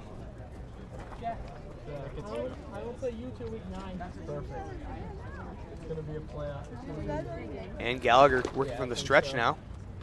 Dom Johnson's off on the pitch, and Luke Mann drives that one into right field. Oh, just foul. That had the distance. I thought he might have got his second home run of the night right there, Lincoln. Yeah, that one was going out in a hurry. Unfortunately, it went out just a little bit too far to the right. Yeah, I've been practicing my home run calls, and I thought I might have to use it right there. My voice raised just a little bit. The count comes back to 1-2, and Gallagher and Mann will battle once again. And Johnson was off on the pitch. I don't think we'll see him take off yet, but he is taking a pretty sizable lead at first. Looks to the runner. Gallagher with the pitch. Johnson does take off, and the pitch is over the head of Cade Hunter. And Dom Johnson will get the second pretty easily. I guess he picked a good pitch to steal on there as the count moves to 2-2. Now that one just barely missing out of the zone. Yeah, that's ironically, right? Yeah, of course. Oh. Say for the viewers who didn't see that pitch just yet. Yeah, of course, yeah. The ball. Yeah, about 5 feet over the head of Hunter there.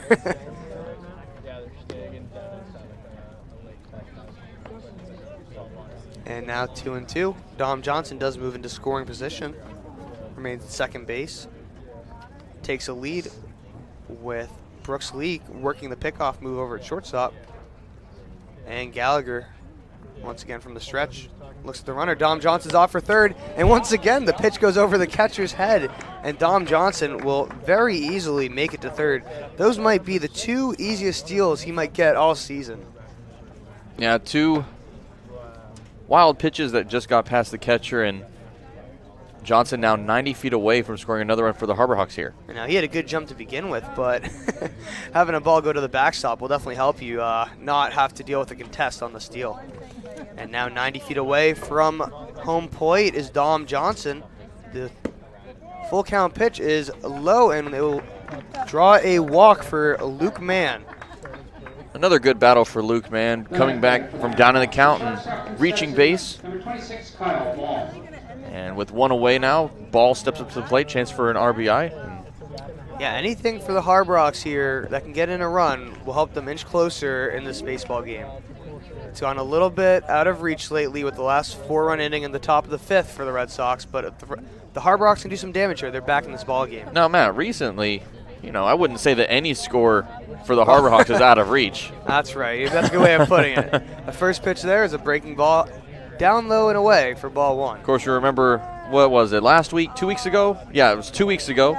The Harbor Hawks battling the Harwich Mariners at White House Field were down 12 runs at one point and ended up battling back and only losing by only taking an 18-16 loss, the highest scoring game of the season and the highest scoring game since 2012. And to put that into perspective, when the Harbor Hawks got their final 2 outs, there were 2 runners on base, so it easily could have been higher than that. So yeah, and we left quite a few runners stranded in that ball game. A couple of times bases were loaded. The 1-1 pitch is a ground ball to the shortstop. The underhand toss to second is in time, and the throw to first is also in time. 6-4-3 double play, and Kyle Ball will end the inning with that, and we will head to the top of the 7th. Red Sox leading 8-2. Matt, after that 6th inning of play, your time on the mic has come to an end. I want to thank you very much for coming on the broadcast with me tonight. You were fantastic, my friend. Always a pleasure. It's good to get behind the mic in practice. I might not have the vocal skills you two do, but always fun to put it to a test. We'll be right back.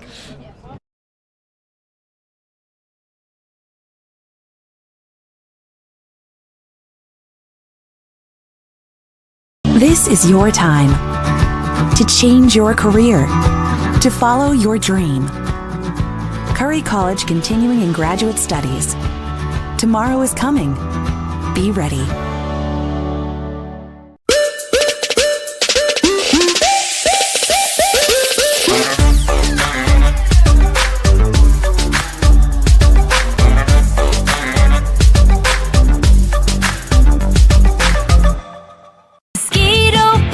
And ticks. No, yikes! When the bugs get scary, just call Mosquito Mary's 866 Ask Mary, or visit us at mosquitomarys.com.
Does have some speed on the base path.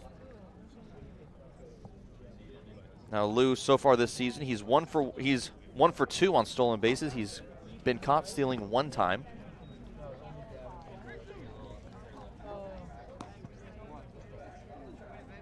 Two count now for Lou.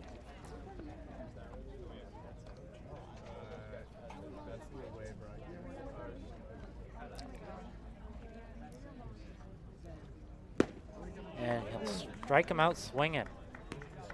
So 1 out on 5 pitches for Austin Wallace. And now coming up will be Daniel Rivera, who is DHing tonight. Yeah, Wallace starting out with that first out, a good strikeout there for him, and Harborhawks starting this inning off on the right note. Rivera is 1 for 2 tonight with a strikeout and a single. He's scored once. First pitch will be outside for a ball. How are you feeling about the YD stirrups? I actually like the stirrups. Nice, simple red look. Ground ball to third. Mason Greer will throw on the first for the out, and that'll be second out of the inning. Yeah, like I said, we've seen a couple of different stirrups. At least the Red Sox living up to their name. Unlike the Brewster Whitecaps that we've seen, the Whitecaps, much to my dismay, have navy caps instead of their white caps, which a very unfortunate turn of events there. But the Red Sox, of course, with red stirrups and nice, simple-looking socks there for the team. We'll be in Brewster tomorrow, so you can complain some more about that. I will be complaining. I'm never happy when I see the Whitecaps wearing navy caps. You know what a white cap is, though, right? Yeah, Okay. I know what a white cap Okay. is. I hope so. I've been here for 2 months. Yeah. Tyler Williams now, the 9-hitter, playing in center field tonight. Down early, 0-1 count. Pitch. We'll get past Proto for ball 1.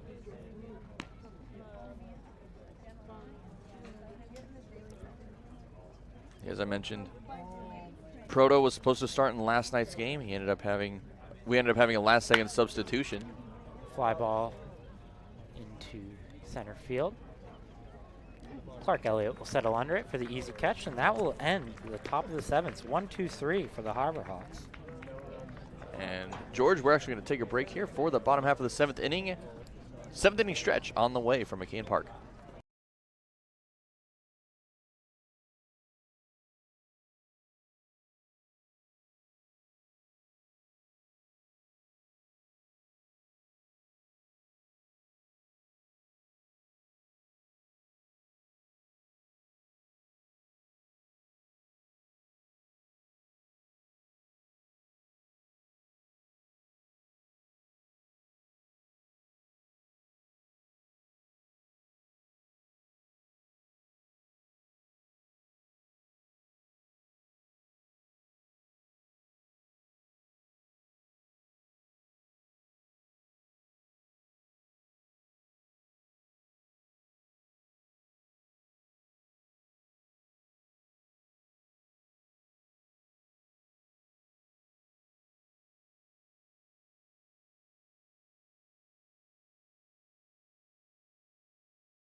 Coming back here, bottom half of the 7th inning coming up as the chicken dance is concluding here from McKeon Park. Once again, Lincoln Revill along with my new broadcast partner for this inning, George Hood. But before we get started here with Zayna Harris, a quick word from our sponsor, Curry College. Curry College is where you go to become anything you want. Curry prepares students to engage in successful careers with learning beyond the classroom. Explore undergraduate programs including new majors in sport and recreation management, graphic design, marketing, and computer science. You can find all of that and more online at www.curry.edu. Nice job, Lincoln. Thank you very much. I've gotten used to reading those. I stumbled a little bit at the beginning of the season, but I feel like I've gotten better each time. Yeah, you asked me if I wanted to read it, and I would have messed that up big time. Zane Harris going to take the second pitch of the inning into center, and center fielder will track it down. Tyler Williams will make the grab out in center. That'll be the first out of the inning. Now, George, I will say, if you want a real doozy of a read, come back in the next inning and do the Milton Cat read if you'd like. Because the Milton Cat read looks simple, but it has a tongue twister that you would not expect. It is a lot more difficult than it seems. I have to slow down during that one part. I'm not going to tell you which part it is, but during one part, I always have to slow down to make sure I say it correctly. New pitcher in for YD is Owen Stevenson. Strike one to Ryan Proto, the two-hitter. Stevenson at a University of San Francisco, the Dons. And also new in the game is Patrick Caulfield out in left at a UCLA.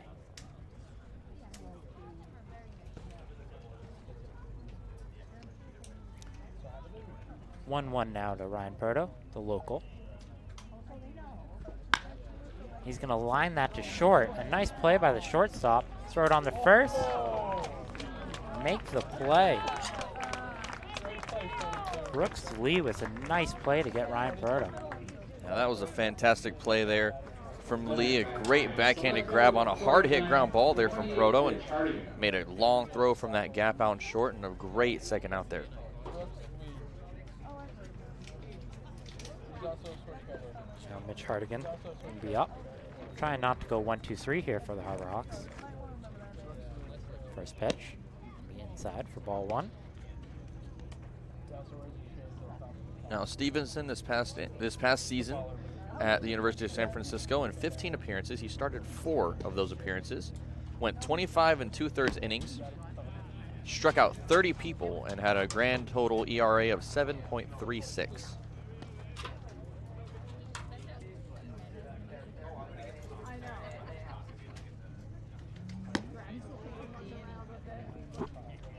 Stevenson pitching in the WCC with Brigham Young, Gonzaga, schools like that out on the West Coast. Yeah, Pepperdine, who, of course, if you follow college tennis at all, Pepperdine just made the women's college national championship.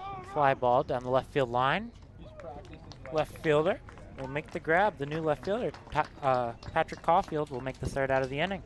Well, George, I'm sorry that our time on the mic couldn't be longer. A very quick 7th inning of play, but it was fantastic having you on the mic. A great job, my friend. Thank you. We'll be right back on the Harbor Hawks Baseball Network.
Back here for the top of the 8th inning as that first pitch bounced in front of the plate. Ryan Proto's going to come under it for out number 1. A quick first out there as that is picked up by Zane Harris at first.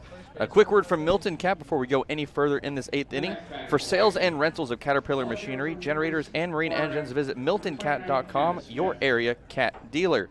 Milton Cat, the Cape and Islands Caterpillar dealer, is proud to be a sponsor of today's game. Now once again here for the top of the 8th inning. And along with me here is Jack Curio. And Jack, of course, our MLB scout liaison. Jack, how are you doing today? Doing great, Lincoln. Thanks for having me again. Yeah, of course. If you remember from last week against the Cotuit Kedlers, that 15-5 win, Jack came in for the top of the 9th inning. His time was a little short, but he's going to have 2 innings worth of commentary here in tonight's game, along with Will Schiffman, who is off the mic for the time being until we can get a third mic up in the box. But until that time, swing and a miss there as the count moves to 1-2. Patrick Caulfield now at the plate for the Red Sox. A new pitcher for the Harbor Rocks into the game for the 8th inning, Austin Brush, a Dayton Flyer. That pitch chopped over towards short. Ball's going to pick that one up on the side. Throw to first. A long throw's not in time. The stretch from Harris a little bit late, as Caulfield is going to reach on an infield single to start with 1 away here in the 8th. Ball was just 1 hop late on that chopper to shortstop. Needed to come grab the big hop and throw it on the run to get Caulfield at first base.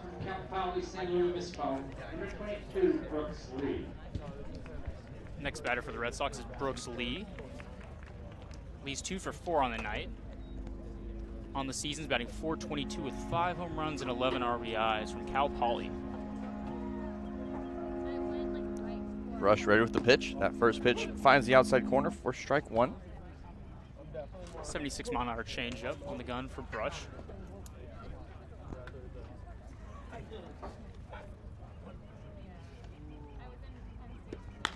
Brush brings that one home. That's a long fly ball out towards right field. That's going to be Johnson coming in and under it near the first base foul line. And that is caught for out number 2. 2 away here now in the top of the 8th inning. Jack, I was wondering if you were going to make that electric call that you had the other night again. I think that was just a 9th inning thing. We'll see, though. If there's another good sliding catch like that, I might have to get a little excited for it again. So. And now that we have this third microphone up in the headset, Will Schiffman joining us now on the call. Will, how are you doing today? I'm doing great. Thanks for having me up here. Been watching you guys do it, and just glad to be up here with you guys. Yeah, of course, Will. Looking forward to is this your broadcasting debut tonight? Actually, it is not. Really? Yes, I have done play-by-play for my high school hockey team after I graduated. So this is I think my 2nd time. Nice. All righty then. Count now at 1-1 with 2 away now. Cody Huff, the batter, the Stanford Cardinal. Huff standing in that right-handed box as Brush comes set. Runners on second. The pitch. Chopper down the third base side. That's going to be fair. Picked up by Greer. The long throw to third. Dig can't be made by Harris, as that's going to be a runner rounding third, heading home, and the Red Sox are going to extend their lead even further as Huff stops on second, and the Red Sox now lead 9-2 here in the top of the 8th. Very similar play to earlier in the inning with Kyle Ball at shortstop, as the ball was hit to third base, and Mason Greer waited on the big hop and needed to rush the throw to first base and wasn't able to throw it accurately to Zane Harris. Now with the runner on second base, 2 away.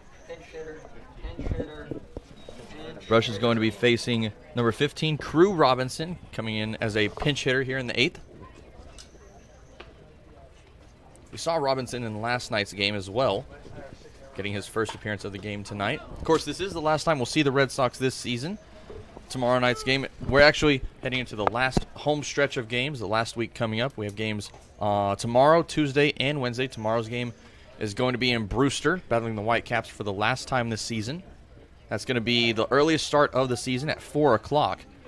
So be sure to tune in very early on the Harbor Hawks Baseball Network for that one. Brush brings this first pitch home. That's fouled off. Bringing the count now to 0-1 with 2 away. Now, apart from brush on the mound, the defensive alignment for the Harbor Hawks remains the same. We have Mason Greer over at third, Ball over at short. That's Trent Taylor over at second base, Zane Harris at first, Mitch Hardigan out in left field, Clark Elliott in center, and Dom Johnson is out in right field.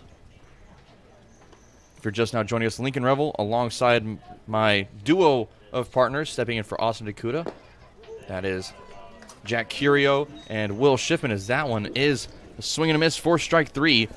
And that ends the top half of the 8th inning. The Red Sox score 1 and lead 9-2, heading to the bottom of the 8th on the Harbor Hawks Baseball Network.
Welcome back to the bottom of the 8th inning. The Harbor Hawks coming up to bat against Owen Stevenson. This will be a second inning of work. Leading off the 8th inning for the Harbor Hawks, the third baseman from Missouri State, number 20, Mason Greer. Third baseman Mason Greer will lead it off for the Harbor Hawks. Bottom of the 8th inning, Lincoln Revill, Jack Curio, and Will Schiffman on the mic. This is going to be Jack's play-by-play part. Jack, carry on, my friend. We got 8-9-1 duo for the Harbor Hawks. Mason Greer leading it off, followed by Trent Taylor and leading Cape League hitter this summer, Clark Elliott. Stevenson's first pitch is fouled up the left side. Now, Will, this is your first time on the broadcast for the Harbor Hawks this season. We know that both Jack and I are from the great Lone Star state of Texas. Where exactly are you from? Tell us a bit about yourself. So I'm from Westboro, Massachusetts. It's like Central Mass. But yeah, I mean, definitely very cool being here with so many different people from all over the country. It's really cool been getting to know everyone on the team. Stevenson gets ahead of Mason Greer 0-2. The pitch is lined up the left field line. Fair ball. Single to left field for Mason Greer. And that was a perfectly placed ground ball there down that third base line, just past the glove of the third baseman, and a perfectly executed opening base hit here in the bottom of the 8th. Good start for the Harbor Hawks as Trent Taylor comes to the plate, second baseman out of the University of Central Florida. The proclaimed national champions from the past couple of years in college football, aren't they? Well, hey, with an undefeated record, you know, you can't really deny them what they're thinking. You know, they came up with I'd say they came up with a pretty good argument for that national championship. Impressive performance indeed. Trent Taylor lines the ball to right field, and the right fielder Robinson hauls it in for out number 1. So NC State for baseball has been doing the same thing too that USC did, claiming they're national champions. They in the College World Series, as you know, they got knocked out due to COVID reasons, but they thought they had a real shot at becoming national champions. I will say that I think if NC State would have stayed in the running, I think they might have pulled it off. I think that they had the momentum going for them. and they were just having fun out there. It definitely would have been tough with, of course, Vanderbilt out there, and then now that we're talking about it, the name escaped me. Who won the national championship this season again?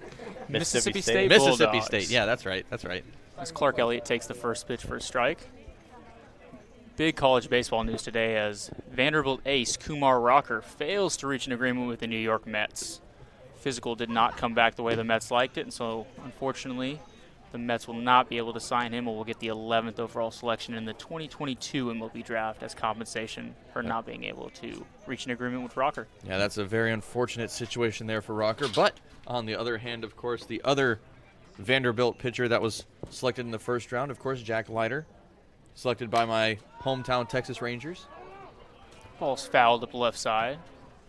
1-2 the count on Clark Elliott. And Leiter actually just signing his contract with the Rangers a couple of days ago. I'm very excited to see him and see what he does for the organization. A significantly overslot deal for Jack Leiter.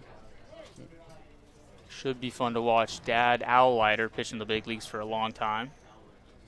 And the 1-2 pitch is also fouled up the left side. 89-mile-an-hour fastball in the gun for Stevenson. Now, Will, you mentioned that you were from Mass. Have you ever been to Texas before? I have not been to Texas before. But, Never. Absolutely missing out, Lincoln, isn't he? Oh, yeah, of course. Of course. There's so many things that you're missing in Texas. Chewy's, some quality Mexican food, Whataburger, as we talked about last week. Will and I had a nice, interesting conversation about Whataburger. Of course, the honey butter chicken biscuit coming to mind once again. Yeah, so, I mean, you got, besides chain restaurants, I mean, you said you got to go to Texas. Where do I got to go if I go down there? Let's see. Well, along with of course Whataburger, you got to go to Whataburger. Are there HEBs up north, or is HEB also just a Texas thing? I think. Yeah, I don't know what that is. Yeah, so HEB, it's similar to Walmart. It's just better. Okay. Basically, HEB is like everybody loves HEB. Clark Elliott grounds it up the middle for a single. Mason Greer advances to second base, and the Harbor Rocks got something brewing with one out in the 8th inning. I'm a little biased here, but I also think he might be missing a Texas football game. Oh, yeah. Texas high school football. High school football is a religion in the state of Texas. That's what I've heard. I mean, I have watched Friday Night Lights, and maybe one of the best TV shows out there. But is it pretty similar to what that show portrays for Friday nights? I'd say so. Yeah. What do you think, Jack? I would say small town Texas for sure. Oh yeah, small town high school football, something you definitely can't miss.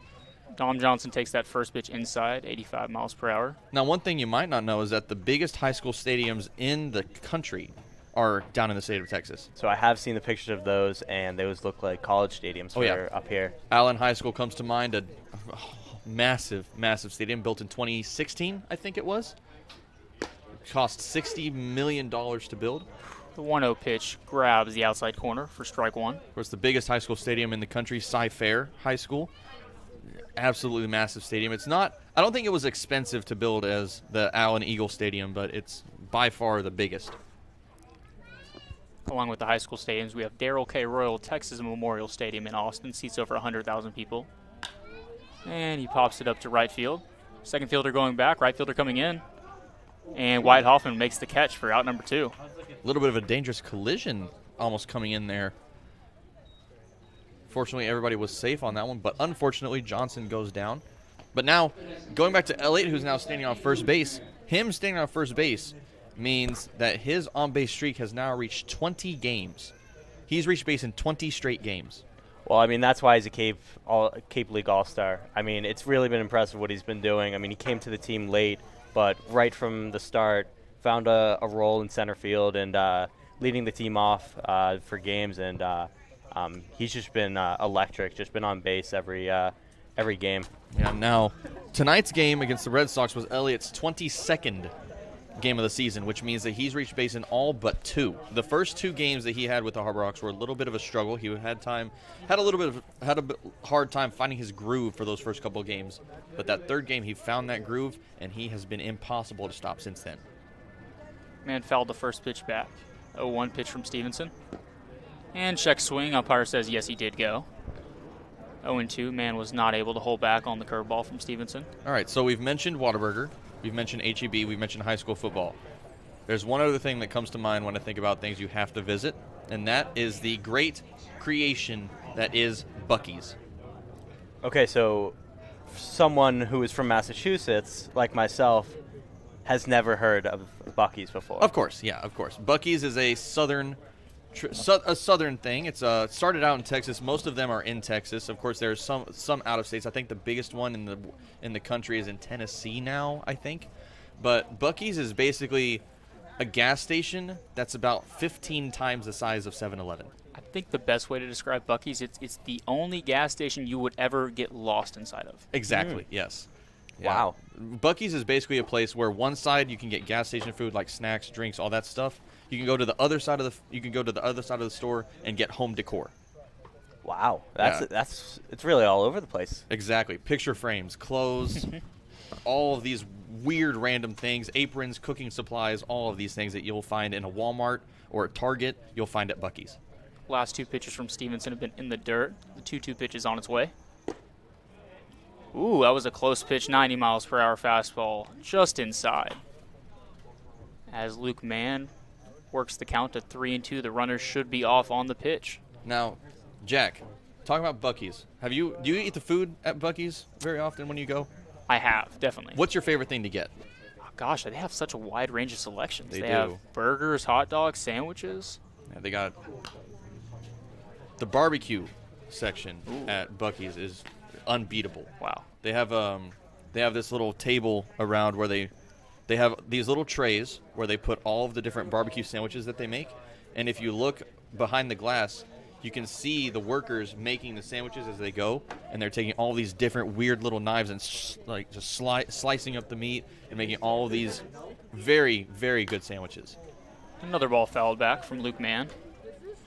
Now, my favorite thing to get, of course, they have kolaches, which is it's a Czech sort of thing, like the Czech Republic. Okay. Of course, they have it's like a Danish almost. They have those, and then they also have what we call Texas kolaches, which is basically a massive, or I guess, well, it's not a Texas kolache, but it's like an American kolache, I guess, where it's just a giant pig in a blanket, pretty much. Well, that sounds delicious. It's very good. Another 3-2 pitch, grounded to first base. And the throw is low to Stevenson, but he catches it as he covers first base for the final out of the 8th inning. Harbor Rocks still are behind 9-2 to the YD Red Sox, and we will see you back here for the top of the 9th shortly.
Welcome back to McKeon Park for the top of the 9th inning alongside Lincoln Revill and Will Schiffman. This is Jack Curio. New pitcher in for the Harbor Hawks, Anthony Casiola out of Charlotte to start the top of the 9th. Charlotte, the 49ers out of Conference USA. Now, we just got the final attendance for tonight's game at McKeon Park. What do y'all think? What is the number that you're thinking? Jack, you go first. I believe the other night was around 2,000, so I got to guess. Is this the Price is Right? Should I go under? What? Under or over? Which one will it be? You could win a new car. I'm going to guess around 1,250. 1,250. All right. I'm going to be closer to 1,700. 1,700. All right. Both of y'all are way under. Wow. Way under. Really? Final attendance tonight, 2,145. Wow. Hyannis, the second highest ballpark in average attendance, just behind Chatham. Casiola starts the batter 3-0 to Zach Liu. I feel like I should know better. I mean, I'm working the gates. I feel like I should have a better guess than that, but wow, that's surprising. I mean, you love to see those high numbers at the game, and more people in the stadium makes the game just feel so much better, a big community kind of feel. Yeah, of course. Now, of course, right now in the game, there are definitely not 2,000 people in there. Probably, I'd say closer to about 300 maybe. Lou pops it up on the infield. Mason Greer's underneath it, and we'll haul it in for out number 1. As Casiola was able to battle back after starting the batter 3-0. Now, of course, with the couple hundred fans that remain, I'm also seeing a couple of four-legged friends, a couple of dogs eyeing each other, making sure each one is okay. Daniel Rivera, the batter for YD. The shortstop out of Southern New Hampshire. And Casiola gets ahead. Strike 1, 0-1 on the count.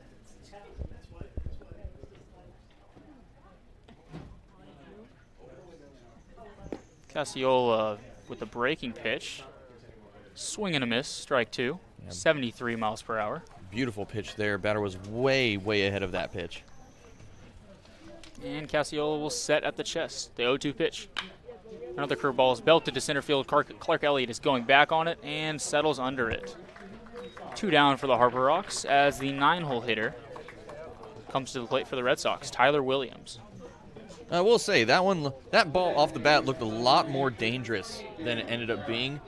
Elliott ended up having to jog back a little bit, but he was able to make that grab in stride for out number 2.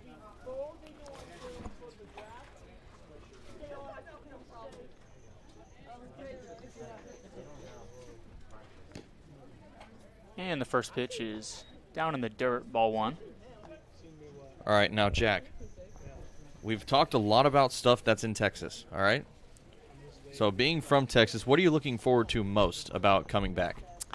Definitely not the weather. It's a little nice here. Yeah, definitely not the weather, of course. Beautiful Cape Cod day, 70s and sunny today. Yeah, the hottest day that we've had here, it felt like 90, but I think it was like 85. Yeah, the ocean breeze is really great here on the Cape. It doesn't get too humid, but it's still hot enough to go to the beach. And I know that the interns from the south have been complaining about the weather, the temperature of the water. Oh yeah, a little cold for you guys. It is very cold. The ocean in Texas, the Gulf of Mexico, of course. I've been there 3 times in my life, and the water there, it's about. What's the water here? Do you think? What's the temperature of the water here? Probably 65. I'd say right around that. Yeah, the water in Texas is probably around the 75-degree range. It's a lot more enjoyable. Casiola battles back, 3-2 the count, 2 outs. And the payoff pitch. Another pop-up to center field. Clark Elliott is underneath it, and a can of corn to end the top of the 9th inning. YD still leads 9-2 as the Harbor Hawks come to bat in the bottom of the 9th inning, hoping to get a rally against the YD Red Sox.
Welcome back for the bottom of the ninth inning. Jack Curio alongside our color commentators Lincoln Revill and Will Schiffman.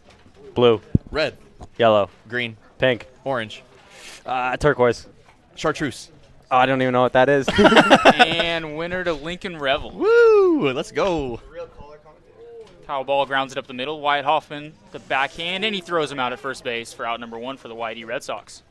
1 pitch, 1 out, and Hoffman has been putting together quite the highlight reel tonight. Another play behind second base, turning quickly and making the throw to first for out number 1.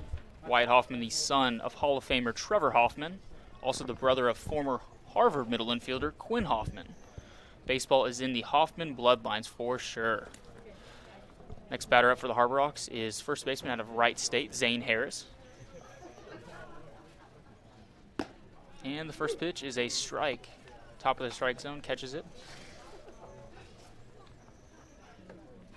And Stevenson is ahead 0-1.